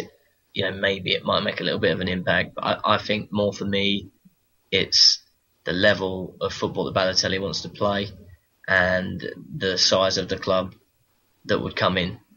Because obviously, he's going to have a buyout, and if he acts up, he knows that people are going to move him on. And I just think that a club this big that's offering Champions League football in, for me, what is the most competitive league in the world, and so many people want to play in the Premier League. Obviously, he's had a taste, albeit maybe he was a bit too young the first time at City. But I think this to me is a perfect move for him, and it's the perfect move for Liverpool. There's no Suarez there now, so why don't you bring in the guy who, like I said, if someone gets him mentally right, you watch him flourish. This for me is a guy that can win the Golden Boot in England, can win the Premier League Golden Boot. Mm-hmm. I mean, he was a star at Man City under Mancini, so why not? And that's what I mean. You add in a bit more maturity, and what have you got? A brilliant footballer if you can sort him out. Right. How about Rob? How about you? What are your thoughts? No, I agree that he should go to a club that are in the Champions League and at a club where he will get, I guess, the discipline from Brendan Rodgers, especially for a character like Mario Balotelli.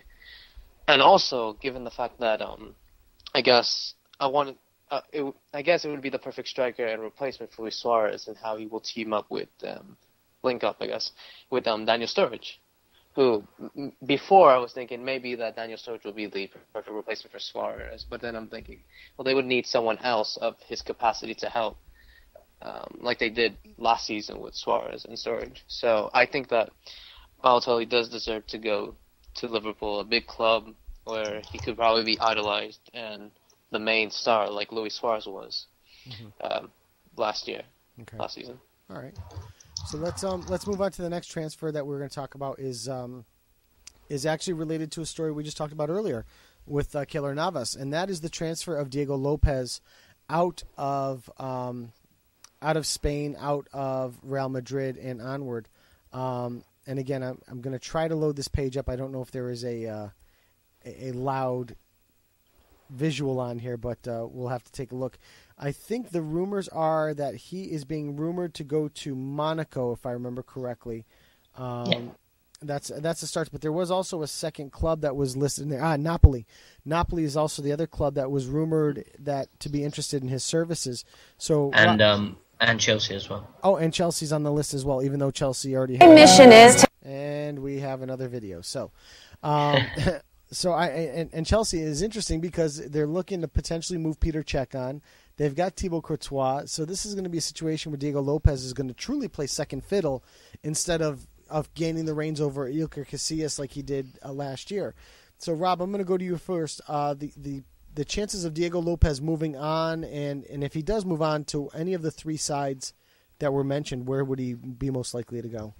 For me, I think the most likely would be Monaco, considering that they don't have, I guess, I don't want to say the world-class goalkeeper that they had. I'm trying to remember the last goalkeeper Monaco had. I don't know if he's still there. I'm looking it up while you're doing that.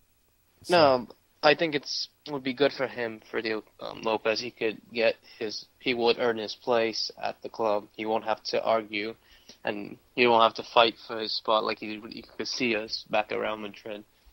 And above all that, he's going to be competing with a team of, I don't want to say world-class players, but with some, I guess, with Falcao and João Moutinho, I guess. But he'll be in the Champions League, and they could be contenders to win League One alongside PSG. Mm-hmm. All right. Ben, your thoughts on Diego Lopez? Where do you think he would go? For me, I agree with Rob. I think Monaco. I don't see him going to Chelsea. I don't see him, even thinking about the potential of being a number 2 anywhere. I think for me, he would have had enough of that. And obviously, he's going to get Champions League football with Monaco over Napoli. For me, I know there's a lot been said about his payout. Apparently, Real Madrid were They agreed to pay him for 2 of the 3 years left on his contract. That was a deal that was agreed. So he could, I believe it was 7 million euros before tax. But then Real Madrid have said, no, we want you to just go on a free, but there's no payout. So there seems to be a few problems there. And he's said to have said that he's angry at being forced into a move to Monaco. After there was talks. I'm not sure how long ago it was now, but he did have talks with Monaco, and apparently that didn't go well either. Apparently he was happy to join the club, but he wasn't convinced by the personal terms, and they were saying maybe he could seek a move elsewhere. But for me, I think Monaco know what they're getting. It's a good fit for me. Monaco are a big club, Champions League club. He's going to play. He's going to be first choice week in, week out. So for me, I see Monaco coming back with a better personal agreement with him, and I think that he would quite easily, especially with the spending that's going on there now, I would think that he would be their number 1 for me till he retires. And he'll get to play in the Champions League. So for me, Monaco's the perfect fit for him. They just need to find the right pay packet. So currently at Monaco, I just searched the 2 goaltenders while you guys were chatting. I think Diego Lopez could potentially be the starting goaltender. The first goaltender, the main goaltender they're using, is Daniel Subasic, who's a Croatian goaltender. But the other one is a little more interesting. He got only 3 appearances in the 2013-14 season for Monaco. He's on loan there from Sampdoria in the Serie A, and that is Sergio Romero from Argentina of Argentinian fame in the World Cup final, who had a stellar World Cup. If Romero's there, I guess it's going to depend on who Sampdoria's goalkeeper is, who I don't know off the top of my head, and I'm going to research that real quick while I'm talking to you guys. But if a guy like Romero is there, what do we see? Do we see them possibly saying, you know what, we're going to keep Romero and that's that? I mean, you could potentially see that. Sampdoria's other goalkeeper, it looks like, is Vincenzo Fiorello, who is 24 years old, and actually from Sampdoria was on loan to Pescara and Juventus, but didn't see any time. In the 2012-13 season, he saw 28 matches for Livorno. So, but he is on the team for the U21 Serie B. Italy's U21, he played Italy's U20, 11 matches. So, obviously a young and upcoming goaltender, but that is who is currently listed as Samp's goaltender, as well as Sergio Romero. So, I could potentially see if Sampdoria decides, hey, we're pulling Romero back, we're keeping him back here, then you certainly see Diego Lopez going to Monaco. They're going to have the money to spend. They just picked up all that money for James Rodriguez. They're certainly going to be able to spend it and get a world-class goalkeeper like Diego Lopez in to cover for them. So it's going to be interesting to see. I think of the 3 rumors we've talked about, Vidal, Balotelli, and Lopez is probably the most likely to happen, I would think, overall. So. Some of the other transfers that are on that I saw on Bleacher Report right now, the one that comes to mind here, the one that I want to talk about, is Edinson Cavani.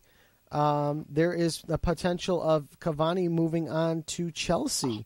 Obviously the Blues no longer need Fernando Torres, and I know there's been rumors about them possibly trying to move him on, although nobody wants him. But they're looking at up to £40 million for Cavani from PSG. What are you guys' thoughts on a potential Cavani move? Go on, Rob, I'll let you take it, man. Yeah. No, to be honest, I don't really see this happening.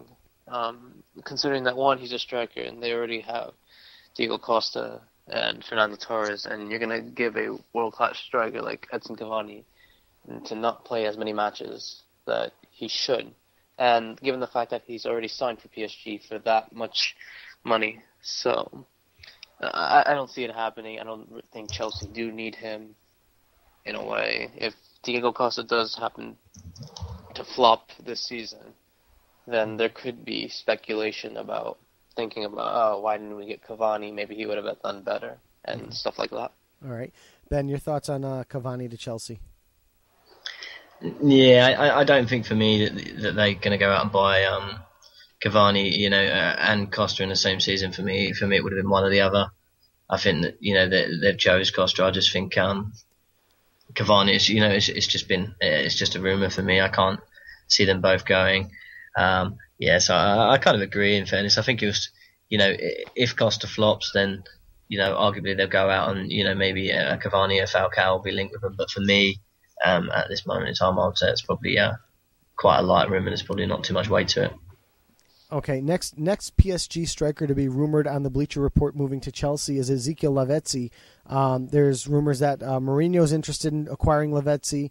There's also interest from Liverpool, and according to Matteo Bonetti from beIN Sport, AC Milan is also interested in acquiring Ezekiel Lavezzi. So I think the Lavezzi reasons for not moving to Chelsea are the same as the Cavani reasons for not moving to Chelsea. But the other two teams are interesting, Liverpool and Milan. Ben, I'll start with you. Thoughts of Lavezzi possibly moving on to one of those two sides? Who were the sides? So Chelsea and Liverpool, did you say? Chelsea, Liverpool, and AC Milan. Same for Chelsea. I don't see him going to Chelsea. I think as far as AC Milan goes, it's kind of a step back for me. So I don't think he would go to AC Milan. I just think, why would you once again come out of the Champions League? The Liverpool one is quite interesting for me because I still think that Liverpool have not replaced Suarez, and they need to replace Suarez. For me, they need to bring in an established striker, someone who's going to score a lot of goals for them.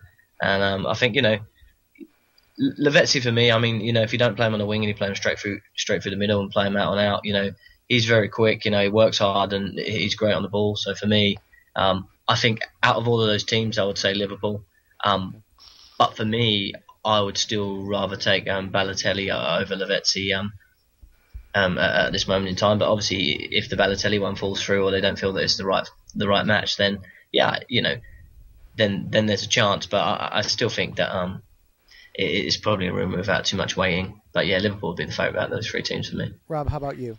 Yeah, same with what Ben said. I think Lavezzi is more likely to end up at Liverpool. Right. But considering that a lot of midfielders that he's going to be dealing with Adam Lallana and Ricky Lambert as a striker, I guess. Mm-hmm. And if Balotelli does move to Liverpool, it won't give him a chance in a way. But for me, I think it's better that he stays at PSG. At least there he'll play more matches, play. And I think he would do better, and that he's been doing better at that club, I guess. Last question is a follow-up, and to both of you, we'll do this one rapid fire. Rob, I'll start with you. If you're Liverpool, if you're Brendan Rodgers, who would you rather have, Lavezzi or Balotelli? Personally, I thought Balotelli, he's more creative, more, I guess a better striker and more talented in a way. So Balotelli. Ben, same question. Yeah, I think they need an out-and-out striker, and Balotelli's more out-and-out and more likely to bag a ton of goals for me than what Lavezzi is. All right, last question, and Ben, I'll ask you first. Of the questions of Lavezzi moving on, Balotelli moving on, or both of them moving on, either one of those happening, neither of them happening, or both. Do you feel that Lavezzi and Balotelli are on the move, or none of them? What do you think? I don't think Lavezzi will move. I think he'll stay at PSG for me. But the Balotelli Liverpool one, I think that it seems like a good fit, and for me, I think it's something that definitely could happen, especially with the lack of, should we say, rigid. They haven't had a consistent manager there. They haven't really been as much of a force in European football for me of late, and I think if Liverpool want him, he'll come. Okay. Rob, how about you? Same question. I don't see, like I said previously, I don't see Lavezzi leaving PSG, and I think that Balotelli is more likely to join Liverpool. Okay. All right. So let's close it out. Next week we'll obviously do more transfer rumors and happenings as they occur. We'll, as we did this week, we'll prep that part of the show about an hour before because. Joe, sorry, just before we go off air, just actually two real quick ones. I'm just going to throw at you both. That I heard that I thought were interesting. Falcao to Real Madrid. This for me is one that I thought was quite big. Before I give you my opinion, I'll go to you first, Rob. Falcao to Real Madrid. What do you think? Personally, I think this is just a rumor, by the way. Oh yeah, no. Personally, I think it would be good for Falcao, but considering that Monaco actually do need him, especially that they're in the Champions League and they are challengers for the League One, so I don't see it happening. If Benzema is unhappy at Real Madrid, and I wouldn't also be surprised if it's like, I guess, a surprise switch. Benzema goes to Monaco, it takes Falcao's place. Falcao heads to Real Madrid. But no, I don't really see it happening. Okay, Joe? Yeah, I'm in the same boat. I don't see it happening either.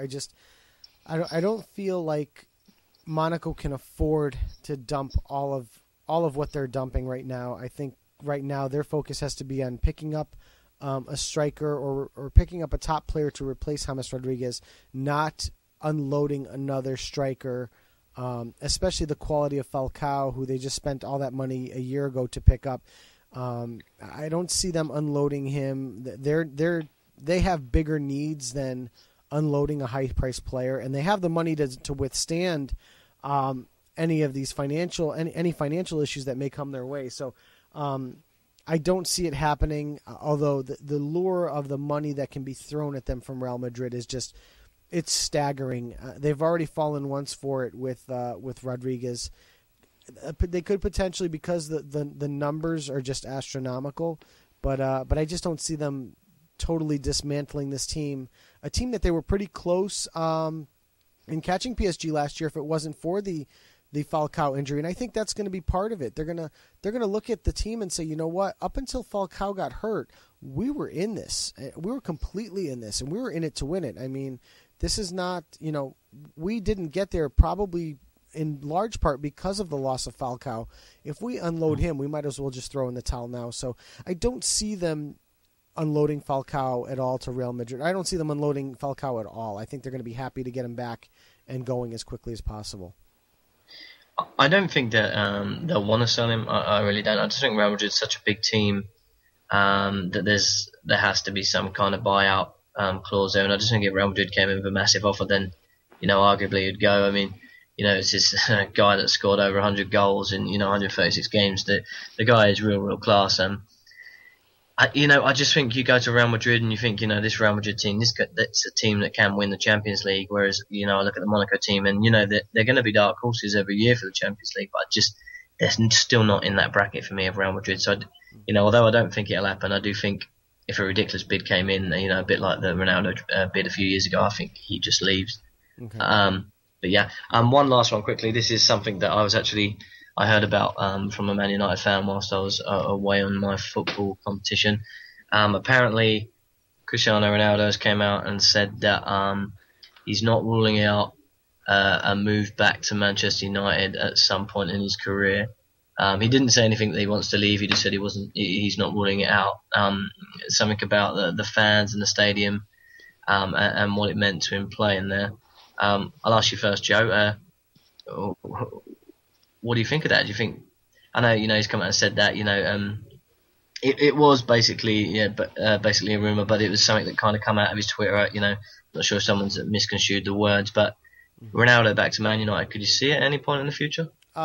In the distant future, possibly. Going back there just to play under a club run by Sir Alex Ferguson one more time. I know he holds quite a bit of affection for him, but in the near future, in his prime, no. There is 0.0% chance of that actually happening. And again, we for the same reasons of the Falcao move actually, potentially happening. We talk about it because of the money Real Madrid can throw around. Who out there can throw more money around than Real Madrid? There are very few teams. Now Man United is potentially one of those teams, but historically they're not a team that would go out there and offer, 50, 60, 70 million pounds for a player. They're just not that team. They won't do it. You're more likely to see Cristiano Ronaldo move to Barcelona than you are to see him move to Man United in the upcoming years, just because of the financials of it. You're more likely to see him move to PSG, who threw 40 million pounds at David Luiz, then you'll see him move to Man United. In the very distant future, when he's got maybe 1 or 2 more years left in his legs and he wants to quote unquote go home, yeah, I could possibly see that happening. But in the next 4 to 6 years, absolutely not. When the World Cup recycles back around in Russia in 2018, he will still be a member of Real Madrid. So, Rob, what are your thoughts?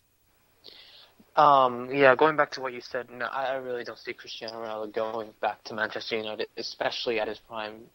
Best player in the world currently, and is probably regarded as an idol in both clubs, in Real Madrid and Manchester United. But if it was up to me, I would personally have gone into Manchester United in probably 5 years from now, I guess. Mm-hmm.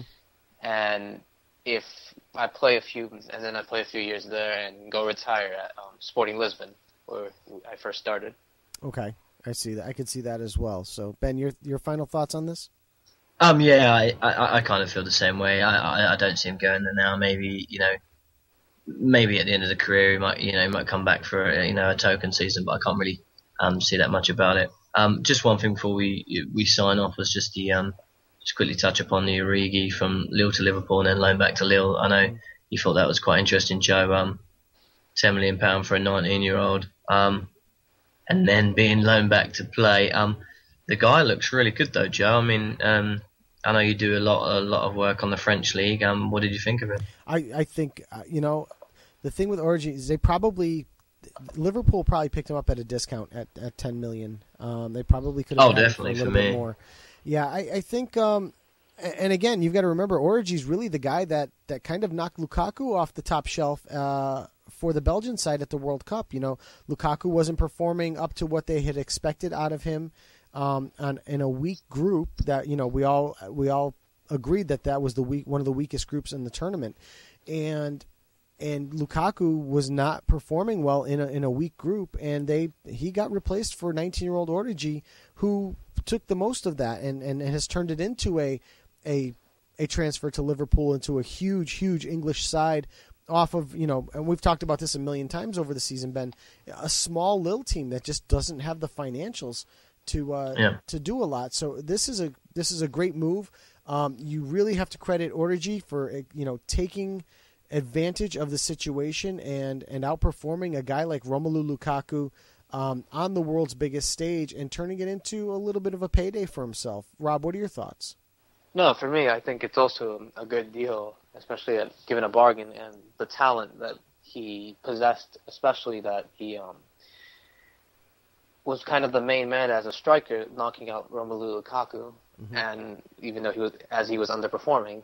And for me, I think if he ever gets the chance to play at Liverpool, I think it would be rightly deserved, especially for him, with the talent that he has shown in the French League and at Lille.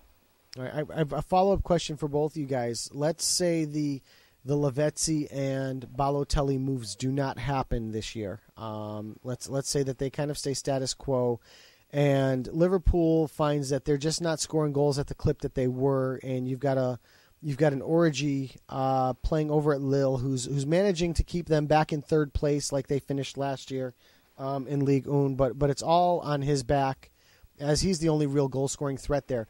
Do you see Liverpool making this a 1-year loan opportunity and then taking him back at 20, and not go the Lukaku route where they just keep loaning him out over and over and over again? They say, you know what, we've got a stud here. Let's bring him into the fold and have him play under Brendan Rodgers now and make him a better player here under our own wing. What are your thoughts on that? Rob, I'll start with you on that one.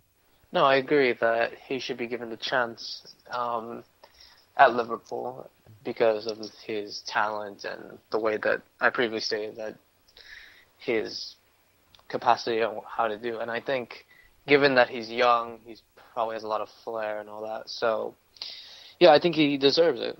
Okay, Rob. I'm sorry, Ben. How about you?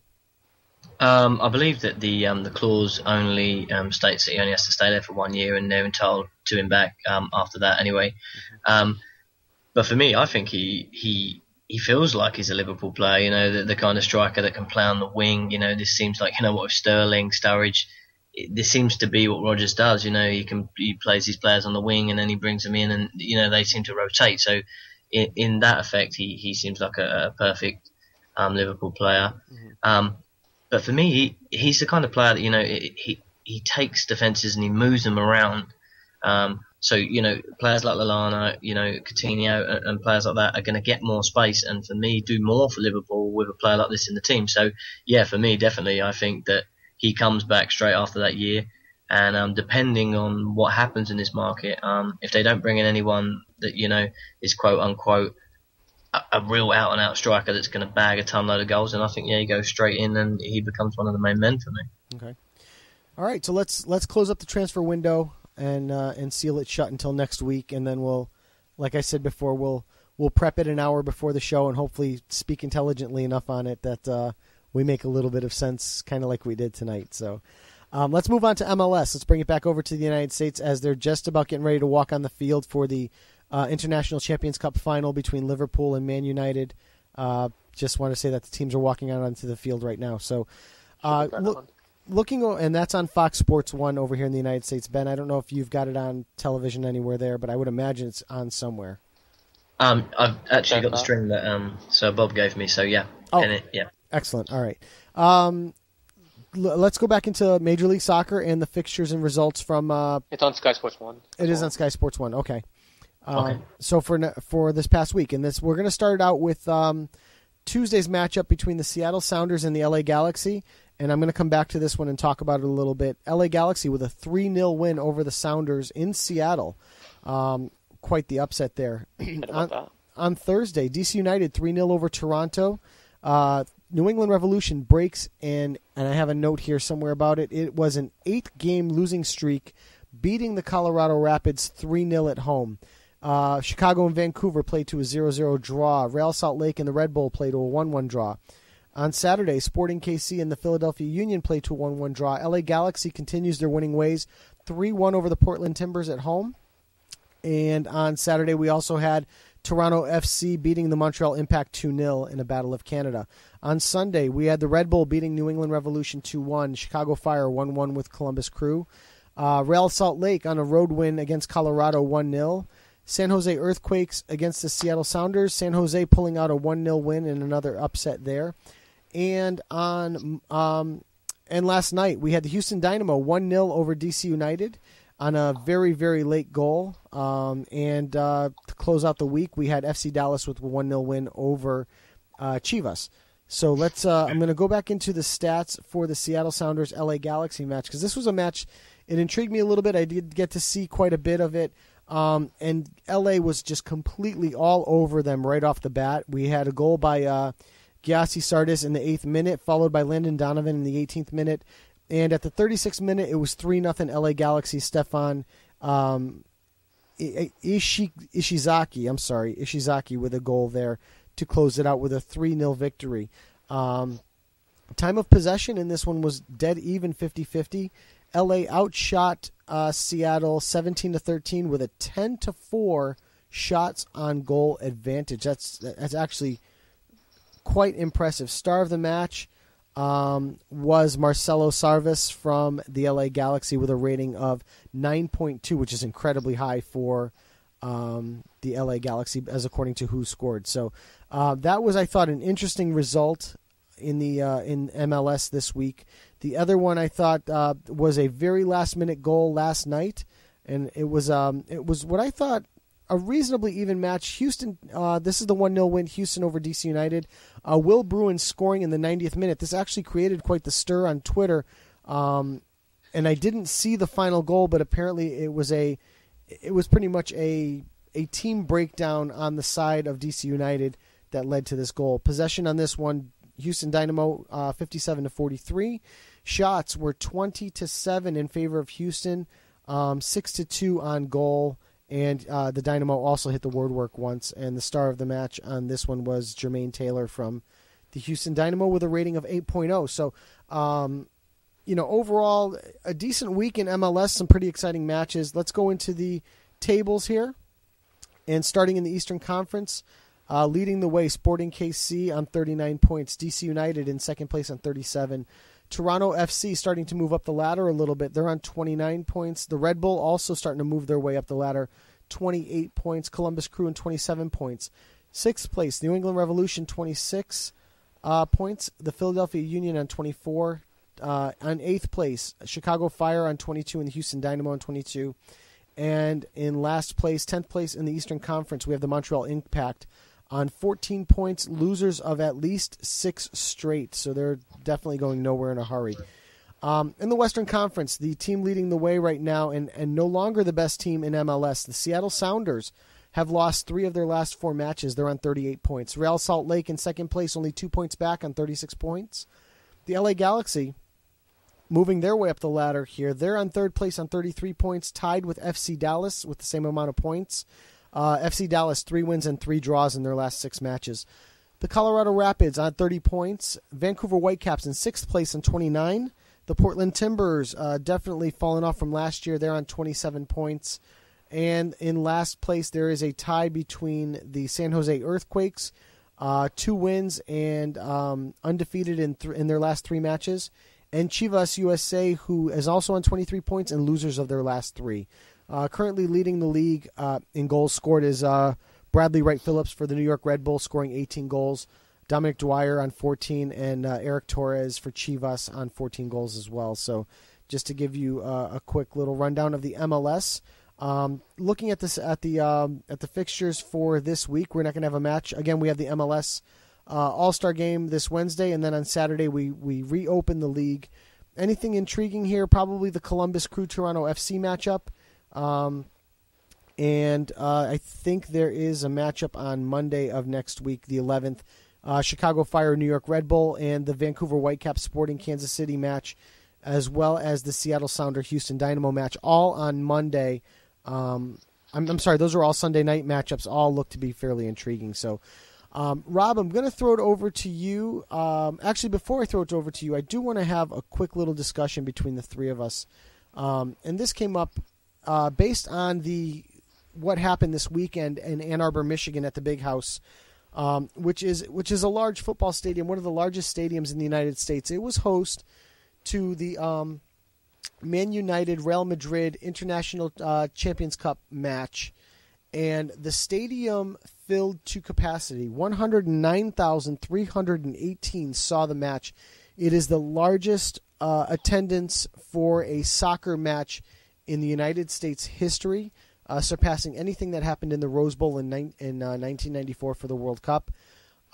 It was a sea of red shirts, unless you looked at the pictures from Marca in Spain the next day, where it was a sea of white shirts, which was recently tweeted.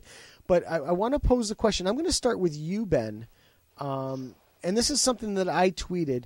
The same day, the same time, in this country was Yankees-Red Sox, which is arguably, in this country, one of the top 5 sports rivalries ever. When I think of sports rivalries in the United States, I think of the Boston Celtics, LA Lakers. I think of Auburn, Alabama, which is actually craziness. I mean, there was a man that poisoned 200-year-old trees because of that rivalry. I think of Duke, North Carolina in basketball. And I absolutely, most certainly think of Yankees-Red Sox in baseball. There is no greater rivalry in baseball than Yankees-Red Sox. But to take a rivalry and a game that has national meaning, Ben, where you would get quite the audience to see that on a Saturday afternoon, and have it moved to an outlet that basically has maybe a fifth of the viewership that the main Fox network has on their main channel.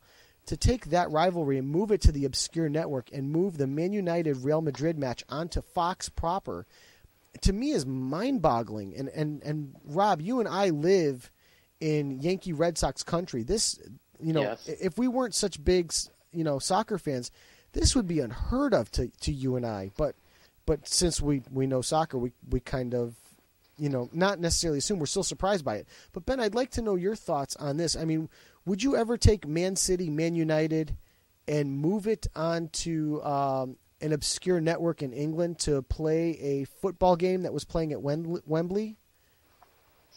Was the baseball game a competitive match then? I assume it was a league game. Yeah. The baseball game was a competitive match with league implications. I think that's amazing how they're taking what is essentially a friendly game and putting it in front of what is one of the American national pastimes.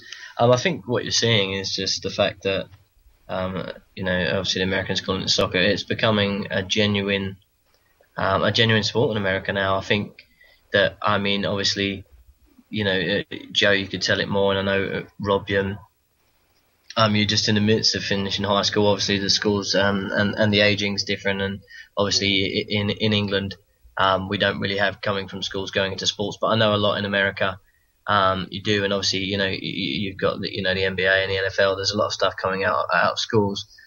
To me, obviously, Joe, you can tell it from a couple of years behind, but I take it there probably wasn't as many people playing soccer when you was in school, Joe, whereas there's probably more playing soccer when Rob was in school. And I think, obviously, I think by the time maybe Rob's kids are in high school, that soccer will be a legitimate, a massive sport.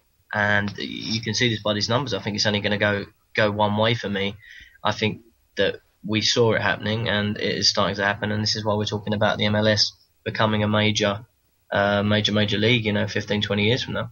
I agree. I think you're 100% right. I think something like this proves it. When we go back to the '94 World Cup, they would cut to commercials in the middle of play, and this country just didn't understand what was going on. Now, it's taken 20 years for this to come to this point. It's certainly a lot of hard work by a lot of people, but I think you're right, Ben. I think the trend is upward, where this sport is becoming bigger and bigger, and people like Cristiano Ronaldo and Lionel Messi are much more recognizable in this country.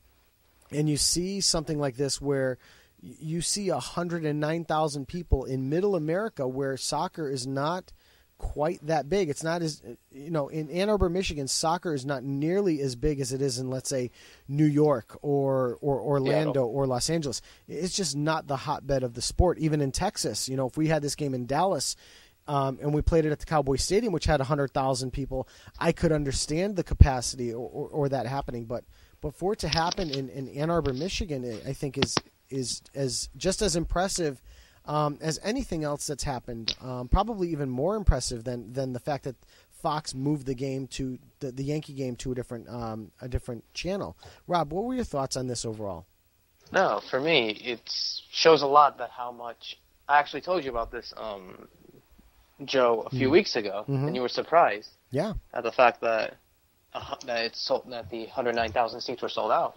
But I guess it shows that how much soccer is increasing in this country, and it's going to continue increasing and increasing. And what Ben said, maybe the next generation, especially my kids, if I'm the ages of you guys in about 20, 30 years, that it's going to be one of the top sports, if not maybe the top sport in the United States. And it's interesting, and I'm trying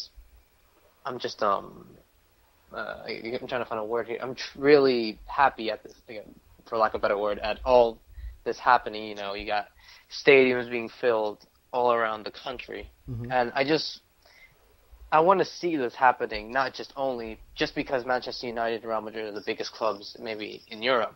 I want to see stadiums filled to capacity in MLS, where it's going to continue growing and growing as well, and hopefully that will be the case. Right. Well, I think we're seeing that.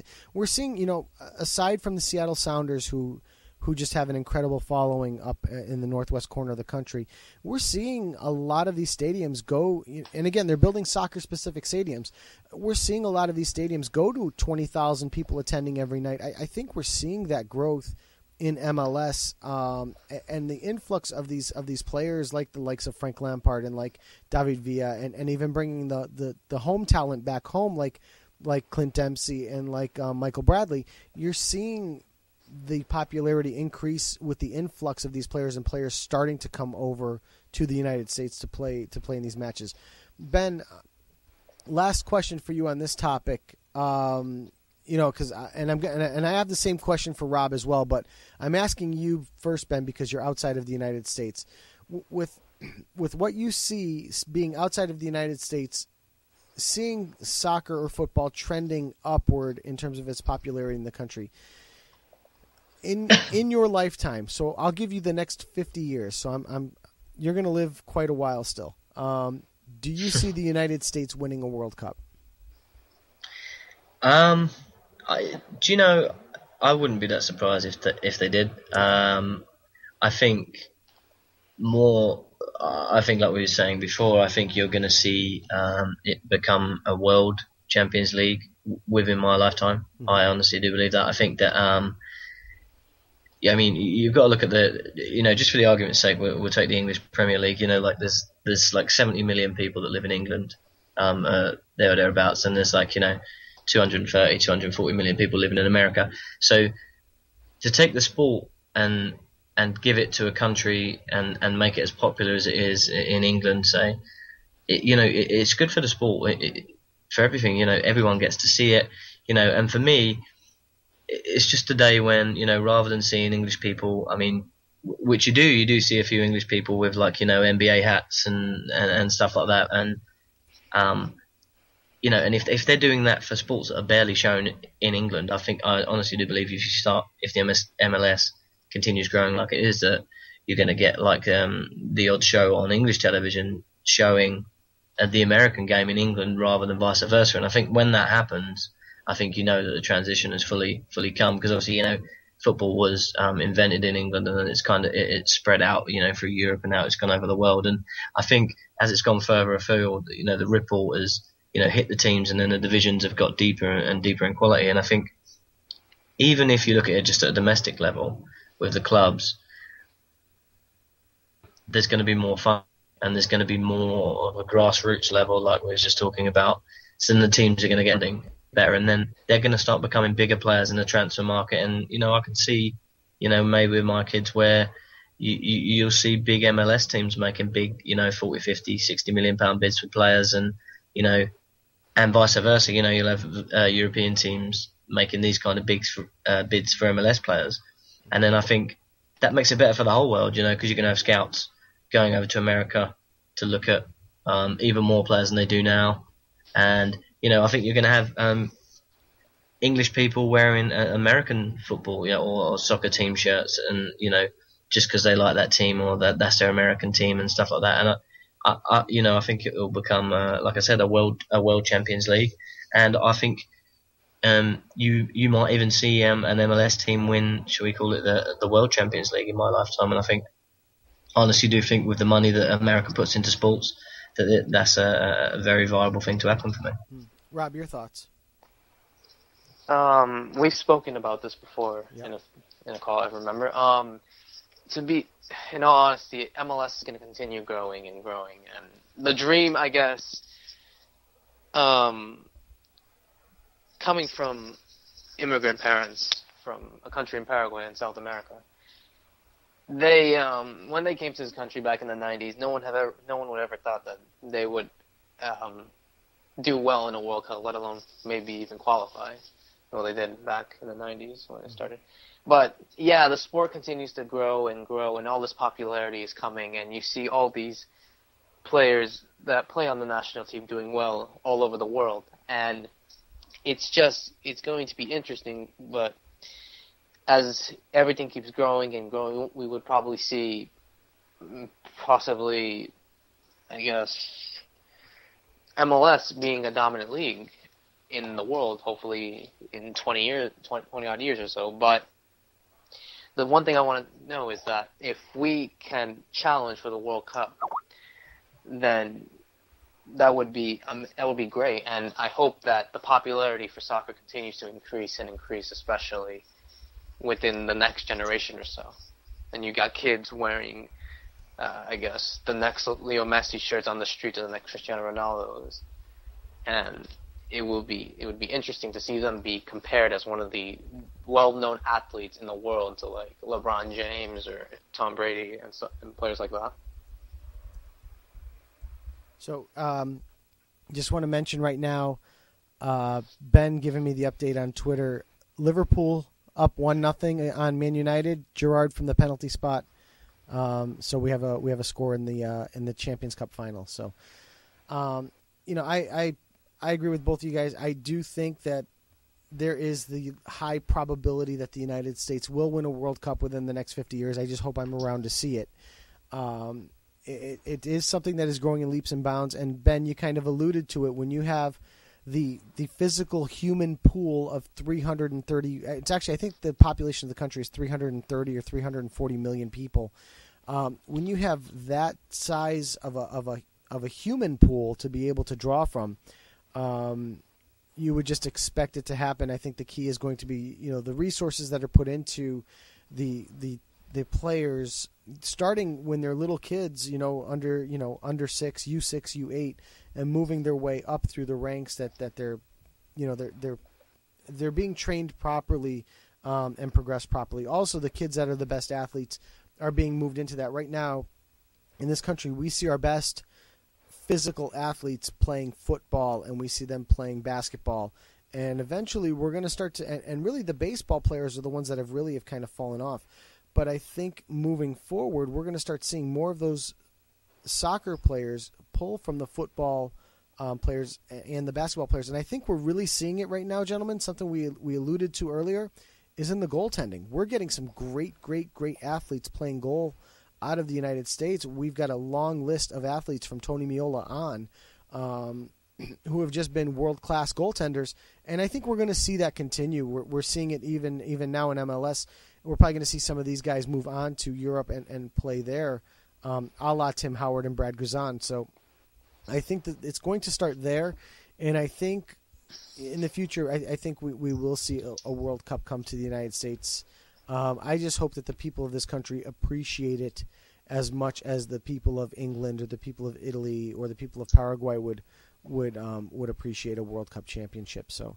Also, just the last thing quickly before we go on to the next one. I think that you'll see the same thing with Canada follow, maybe like 30, 40 years behind. But yeah, the fact that you've got Canadian teams now in the MLS, I think that it will come the same way. And, I just think it's good for football, really. As a football fan, you want, like Joe said, you want to see more people involved, more countries involved. And it's something that, rather than the whole world arguing with each other all the time, it's something that we can, talk about, as a global aspect. It would be great for everyone to be involved and for everyone to know a little bit about football, because it's a great sport that brings people together. Mm-hmm. So, and Rob, I'm looking at your question in the chat. Yeah, I think maybe we'll do that. Maybe we'll lay off unless there's a major transfer rumor, we'll probably do that and lay off the transfer section. We'll do our league predictions, and I think we'll talk about that. Ben, I don't know if you see that in the chat, but. Yeah. And I don't want to give it away, but I think I've got some stuff that I've saved for that particular occasion. It'll make my prep for the show next week pretty easy. So I think we should do that.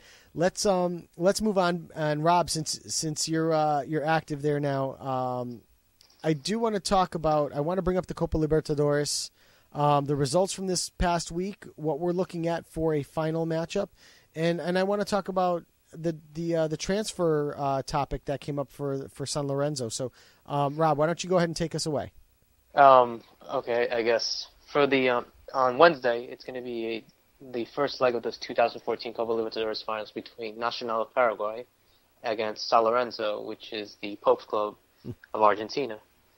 And the thing about this match is that these two, it's going to be the first final that will not feature a Brazilian club since 2007. No, what was it? 2000-ish. I don't remember the exact date. I think it was 2004, okay, if I'm incorrect. But yeah, so it's been 10 years that a Brazilian team has not made it to the final of the Copa Libertadores.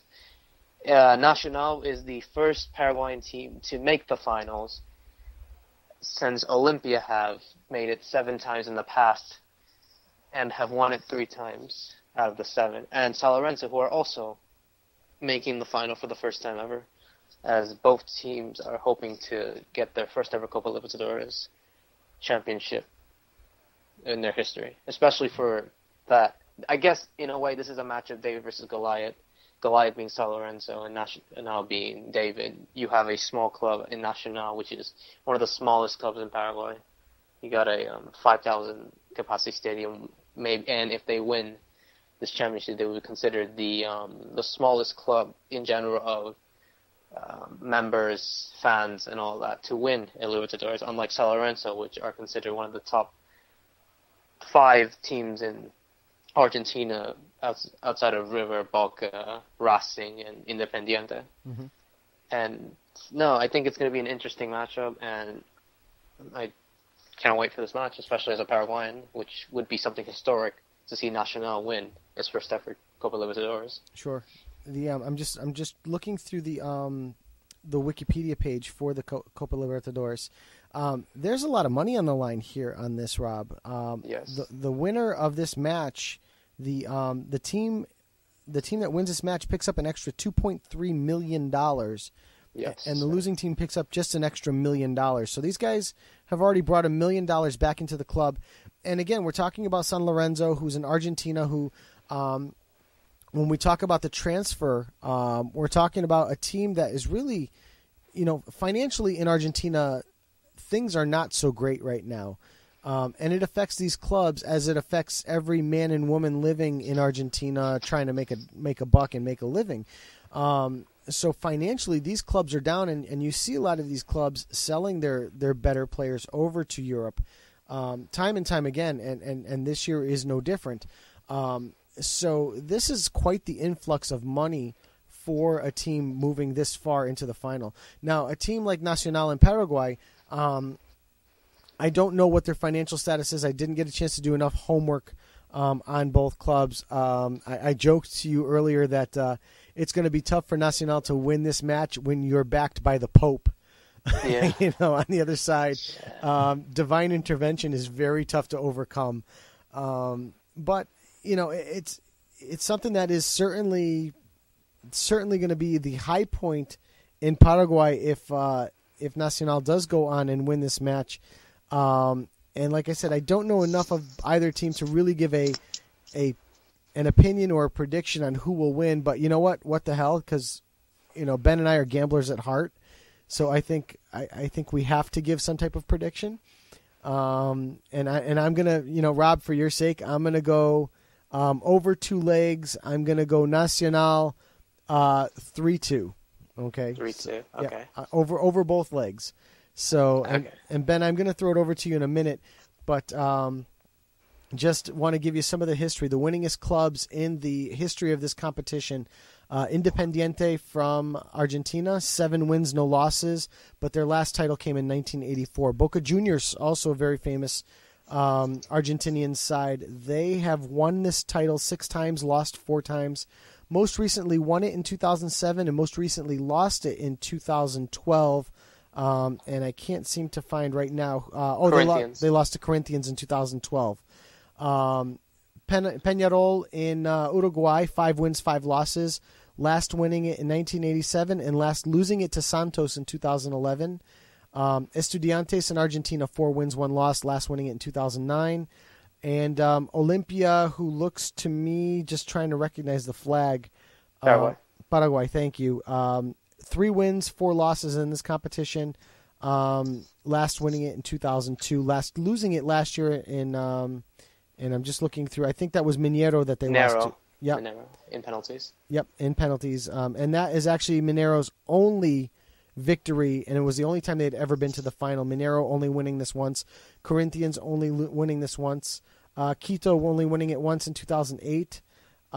Just looking at some of the other famous names, Flamengo from Colo-Colo from Chile, winning it in 91, losing it in 1973, only going 1-1 in this competition. River Plate in Argentina, winning it in 86 and 96, losing in 76 and 66. So any year ending in a 6, I guess we'll back River Plate to get to the final. Yeah, think about that. 66, 76, 86, 96. I'm just looking for the 2006 winner was Internacional. and they had beat Sao Paulo, two Brazilian sides, in that one. So we're looking at a 2016 River Plate return to the Copa Libertadores. So Ben, let's get a prediction out of you. I took Nacional 3-2 over 2 legs. How about you? What are you taking? I must admit I don't really know that much about each team, but I know obviously it's a bit of David and Goliath. I guess, unfortunately, I'll probably have to go with the Logic and the Logic. Sorry, I'll probably have to take San Lorenzo. But I think I'd like to see Nacional just for Rob. Really, I mean, it feels like we should be back in the underdogs really. And like I said, if it's how long ago was it? Did you say a Paraguayan team ever won it? 2002 Olympia won it. So 12 years ago. 12 years Oh, ago. 12 years. Yep. Oh, well, it's about time, isn't it, really? Yeah, I mean, I'm going to say San Lorenzo, but I want Nacional. Care to give But me a hopefully, score? yeah, it's a good game because, I mean, obviously it's there's a lot of prestige for this competition. It probably doesn't get as much media coverage as it deserves, especially on the main stage. So, yeah, we're giving it some coverage now, and we'll definitely speak about the first and leg results, and obviously the show after next week can tell people who the winners are for this year. Do you want to give me a score? Also, the winner of this competition advances to the Club World Cup. They go to the semifinals, where they'll likely, if they do win their semifinal, they'll probably play Real Madrid, which would be also huge for Nacional or San Lorenzo to play such a big club like Real Madrid. Yeah. No. Ben, I need a score from you. Over 2 legs. Okay, I'm going to say San Lorenzo 3-1. 3-1. Okay. 3-1. Yeah, and Rob, you want to? I know it should be a little biased because I would take Juventus to win the Champions League every year. So, it's supposed to be a little biased. But would you like to give me a score for Nacional winning the tournament? First leg, Nacional wins 3-0, and in Argentina in the second leg, they play to the death, I guess you would say, and 1-1 draw, and they get the victory in Argentina. So you're going with a 4-1 aggregate for Nacional. 4-1 aggregate for Nacional, yes. There you and go. I'm being biased here, so That's okay. It's allowed on this show. Oh, of course. I mean, we've got a Blackburn corner. Of course, we can be biased. I was just going to segue. Well, but, before I segue into the bias section of the program, I do want to talk about the Colombian defender who plays for San Lorenzo, transferring back to the Philadelphia Union in MLS. It's Carlos Valdez.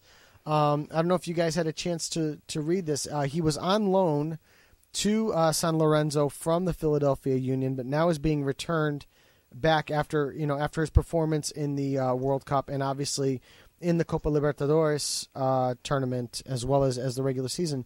I think there is a question though as to his ability to play in the final versus coming straight back to the Philadelphia Union.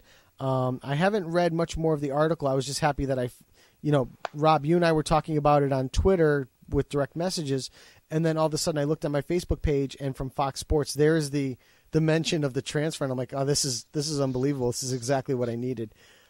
Did you guys get a chance to research this a little further and see if he would be allowed to play? I haven't Okay. had the chance. Ben, how about you? No, I haven't as well. No. All right. Well, it does beg the question: if a player gets transferred mid-season in the midst of a large continental competition, so let's equate it to the Champions League. A player gets transferred, a defender. Let's say Gerard Piqué just gets transferred from Barcelona to Juventus, but Barca's going on to play the final of the Champions League. Does Juventus allow him to go back and play in the Champions League final? Is it allowed for him to play, or is it something where you got transferred, it sucks to be you?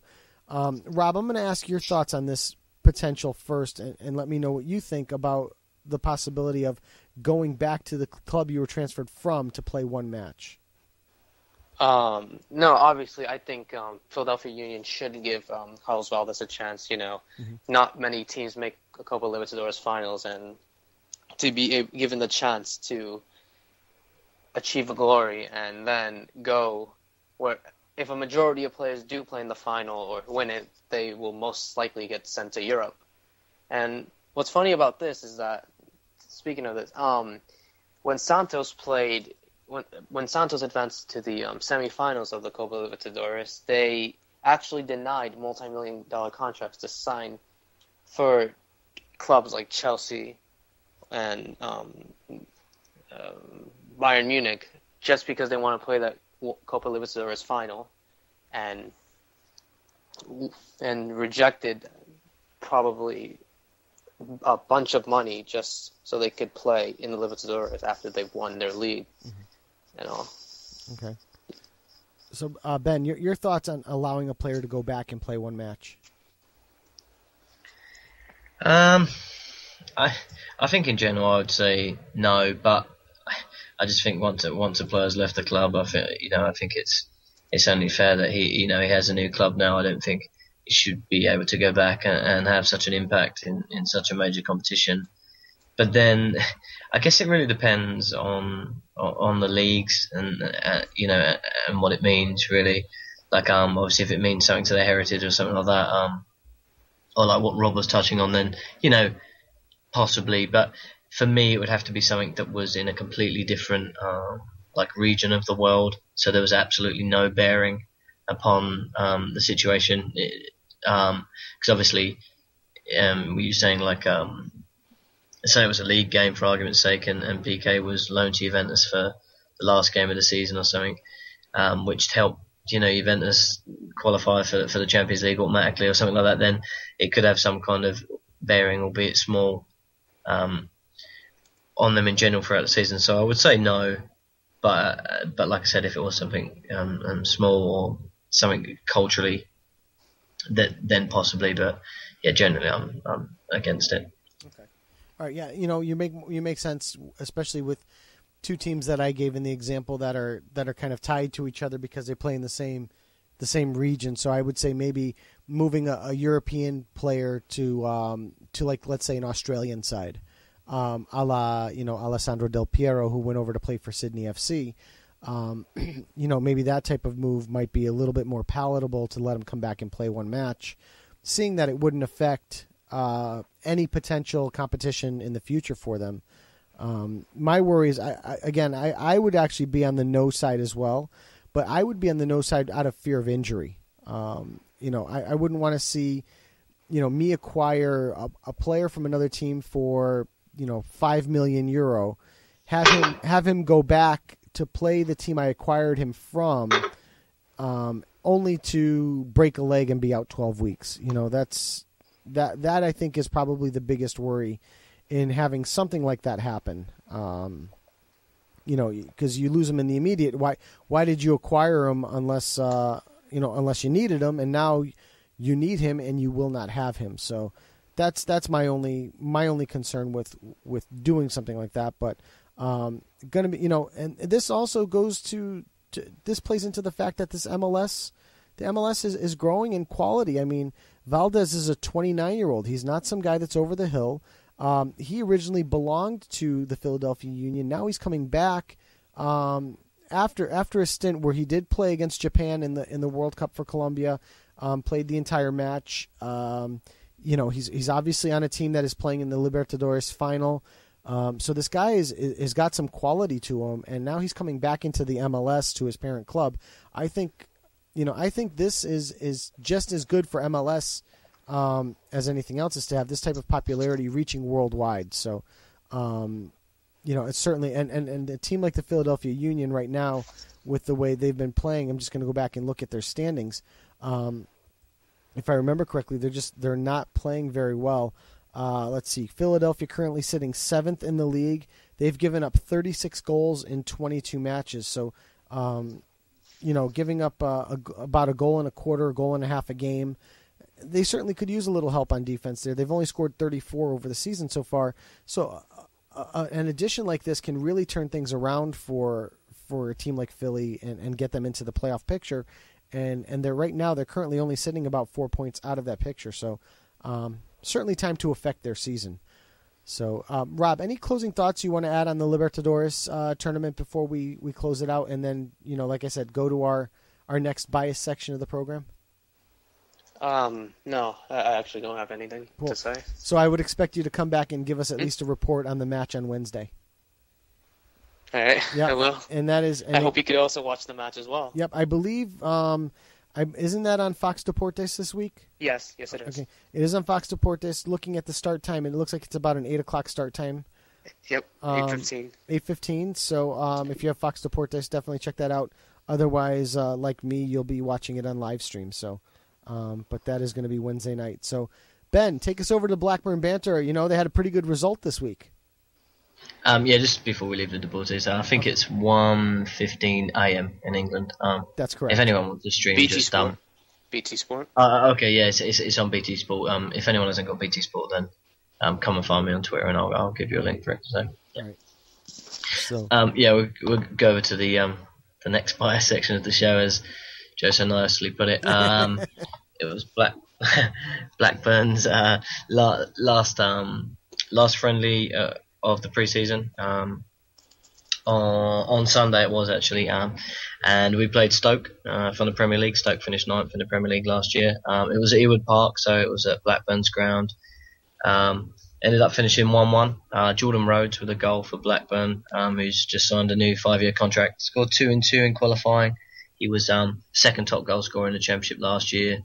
I think he's scoring just over 1 in 2 in the Championship, and he's become a regular in the Scotland team now as well. So that's good news for us. But yeah, I know me and Joe was going a bit back and forth on this on Twitter, and although there was a lot of changes in the last 20 minutes or so in this game, for the most part, this was two teams with pretty much their first teams out, and I think it showed how far Blackburn have come. Really, a lot more together now. The manager's definitely got the players playing for him, and Stoke are no easy team to beat in the Premier League. So for a team that's trying to come up pleasing there, they could have turned us over. So quite happy with that. As far as any other news, just a couple of players have left Blackburn, Liam Best and Regina, just to keep with financial fair play, and they wasn't really getting into the team a bit of deadwood, so they're getting rid of the players that are not doing well at the club, and it's just a generally happy place to be now. And I know I've seen a few Twitter things saying that this is the first time in years that Blackburn, the people in Blackburn are wearing the shirts, and the Blackburn fans are a bit more optimistic this year. So everyone's ready for the first game on Friday. It's on Sky Sports 1 for anyone that's anyone that's interested in football, really. If you want to watch some professional football before the season starts, there's 2 big teams that will be challenging for promotion this year. Obviously, Cardiff just been relegated. Blackburn, with the bookies, think that they're going to be challenging round about the playoffs. So yeah, it should be a close game. It's going to be at Blackburn's ground, and the bookies are saying that Blackburn are slight favourites. So that, to me, if I was going to predict it, I'd probably go with a draw, probably 1-1, but hopefully Blackburn can turn them over. Okay. So I'll have a match report for everybody then next week. Excellent. So that's Ben's Blackburn Banter. So let's take it over to the final segment of the show, as we always close it out, and that is with SirBob's ManCity Corner, who I just tweeted at SirBob asking where the heck he is tonight, because at this point he's usually in the chat room making fun of us and giving us English football chants.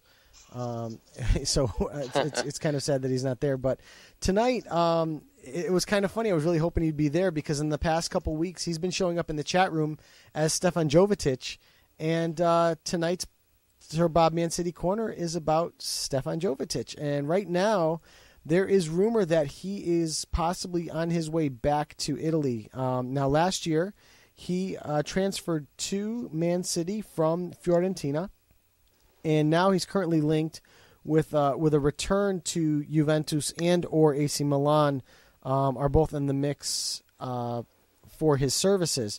Jovetic says he feels confident of everyone, so he wants to stay at Man City. He is called by many of my Italian friends, but I decided to stay and prove myself. So it looks like he's being recruited by a lot of these Italian players to come back to the Serie A. Ben, I'm going to start with you. Your thoughts on Stevan Jovetic so far in this preseason and what he did last year for Man City, and should he go back to Italy or should he remain where he was? I think he's quite underrated, really. I think as far as he's being used as a bit of a fourth choice striker, really, at Man City, I think as far as fourth choice strikers go, I think he would struggle to find a team possibly anywhere in the world that's got a fourth choice striker as good as Jovetic, definitely. He's a decent player for me. He's quite strong, good on the ball. He's quite quick as well. I do think he's going to stay at Manchester City. I really think that he's going to at least give it one more season just to see if he can break into the first team. So I don't really see him going to Juventus and Milan for me. I think the same thing. I don't think he would get enough games at Juventus. Maybe Milan would be a good fit, but for me, not this season. I think he'll stay at least one more season. But I could see if we had this same Man City corner a year from now, and Jovetic had only had maybe 8 or 9, substitute appearances, and hadn't had many starts, then I could possibly see him going. But I think it's a bit too early, really, in his Man City career for him to just up and leave, because I firmly believe that he thinks he can make it into this team, and I think maybe with a few games and a little bit more confidence he can. Rob, your thoughts on Stevan Jovetic overall? Personally, I haven't seen much of him in Manchester City. Usually it's either him, Aguero, and Dzeko, and it's really hard, and Negredo, obviously, so it's hard to compete for. I guess he would be the fourth choice striker at Manchester City. But again, agreeing with Ben, I don't see him leaving just yet. Maybe his good performances during the preseason gave Pellegrini a different sense of thinking on how he should be played, and that he should play more matches and all. But if he does decide to leave, I think the perfect choice would be going back to Fiorentina, or if not, some other Italian club, a big Italian club like Parma, or I guess if Balotelli does leave Milan to go to Liverpool, then yeah, he would be the perfect replacement. Mm-hmm. But overall, no, I don't see him leaving, at least not this season. I'm in the same boat as you guys. I don't see him leaving either. And also, for me, I want to add the fact that he's not going to go anywhere in this window. And I see the guest, and I'm assuming that guest is SirBob. But I think he's not going anywhere because he actually has a great opportunity. And that's what the guest is so eager to point out, what I wanted to point out. Negredo's out. He's no longer the fourth striker. He's the third striker. And the third striker becomes the second striker with an injury. And Aguero has been injury prone. So we're talking about a kid that is going to get plenty of playing time with Negredo out and the injury prone Aguero. He's going to get a chance to show his abilities on the biggest stage for the champion. So I agree. I was say I agree with you guys. I don't see him leaving because his opportunity is actually in front of him where he is now. He doesn't need to go somewhere to prove himself. He's going to have his chance here today and now to do that. Ben, what were your thoughts? I was just going to say, like you said, with Negredo out, even once you are the third choice striker, at most points during a game, your forwards are going to start, to wilter a bit. The last 15, 20 minutes, they're going to be, a bit low on energy. So I would be surprised if he doesn't at least get, 20 minutes a game whilst Negredo's out anyway. They like to rotate the forwards at Manchester City mainly because of the quality that they have. So I do think he'll get, a few 20 minutes here and there. And I think he might even get some starts in the Cup and maybe the odd game whilst he's out.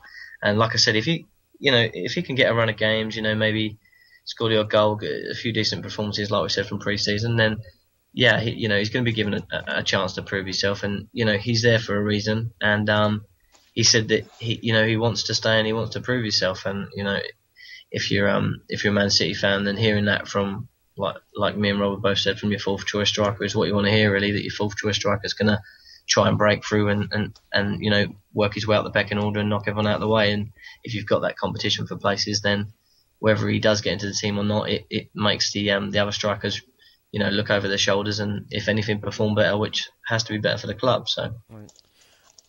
One last thing I want to point out that the guest in chat has pointed out, and I'm assuming right now, just by the typing style, that the guest is SirBob. He pointed out in the chat that Liverpool launched a bid for Dani Alves, and we'd been hearing that Dani Alves could potentially be out at Barcelona.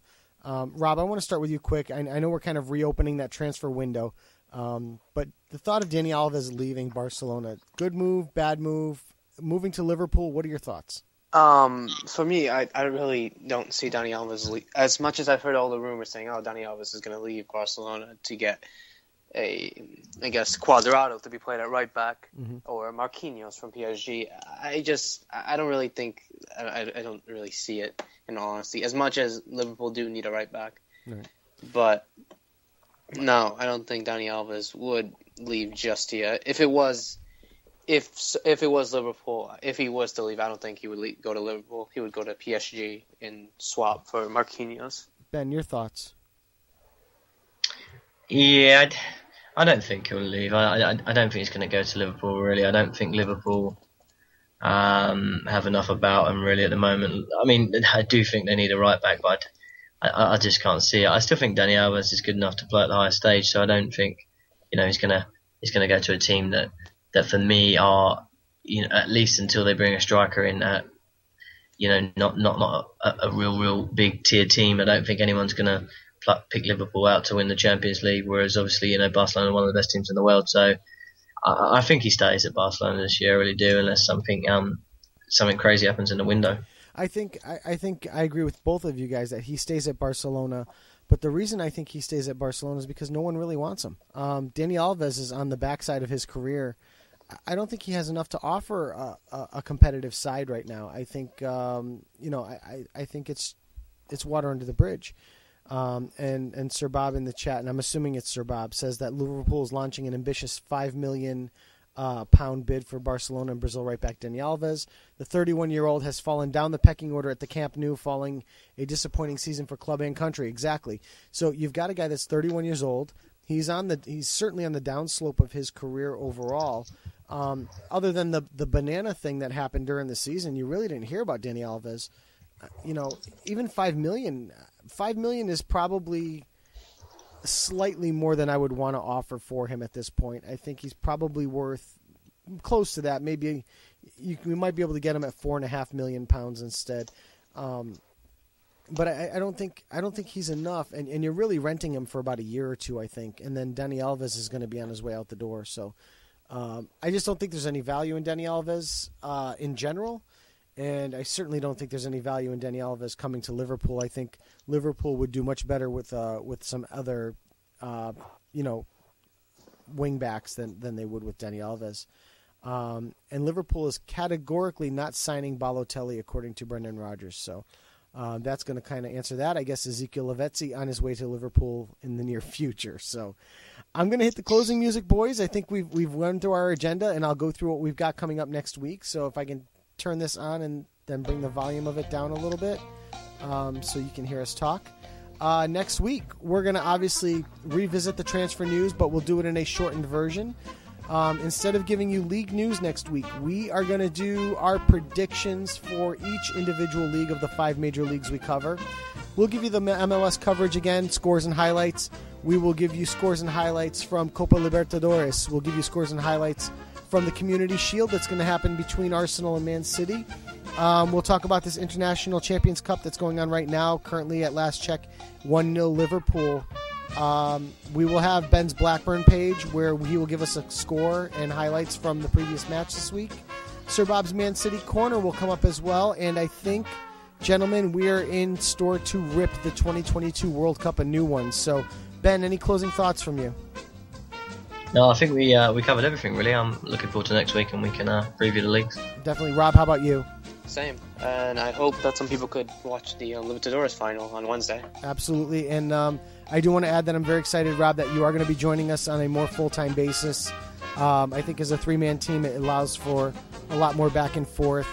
Even though, Ben, you and I certainly can give the back and forth for hours on end. So I'm sure people are sick of listening to us talk. So for episode 36 of Low Limit Football, I am Joe Usello. I'm Ben the Machine. And I'm Roberto Rojas. Thank you very much for joining us. Join us here on this station on Thursday for Low Limit Poker Radio. Thanks again for joining, and good night. Thanks for listening. Thank you.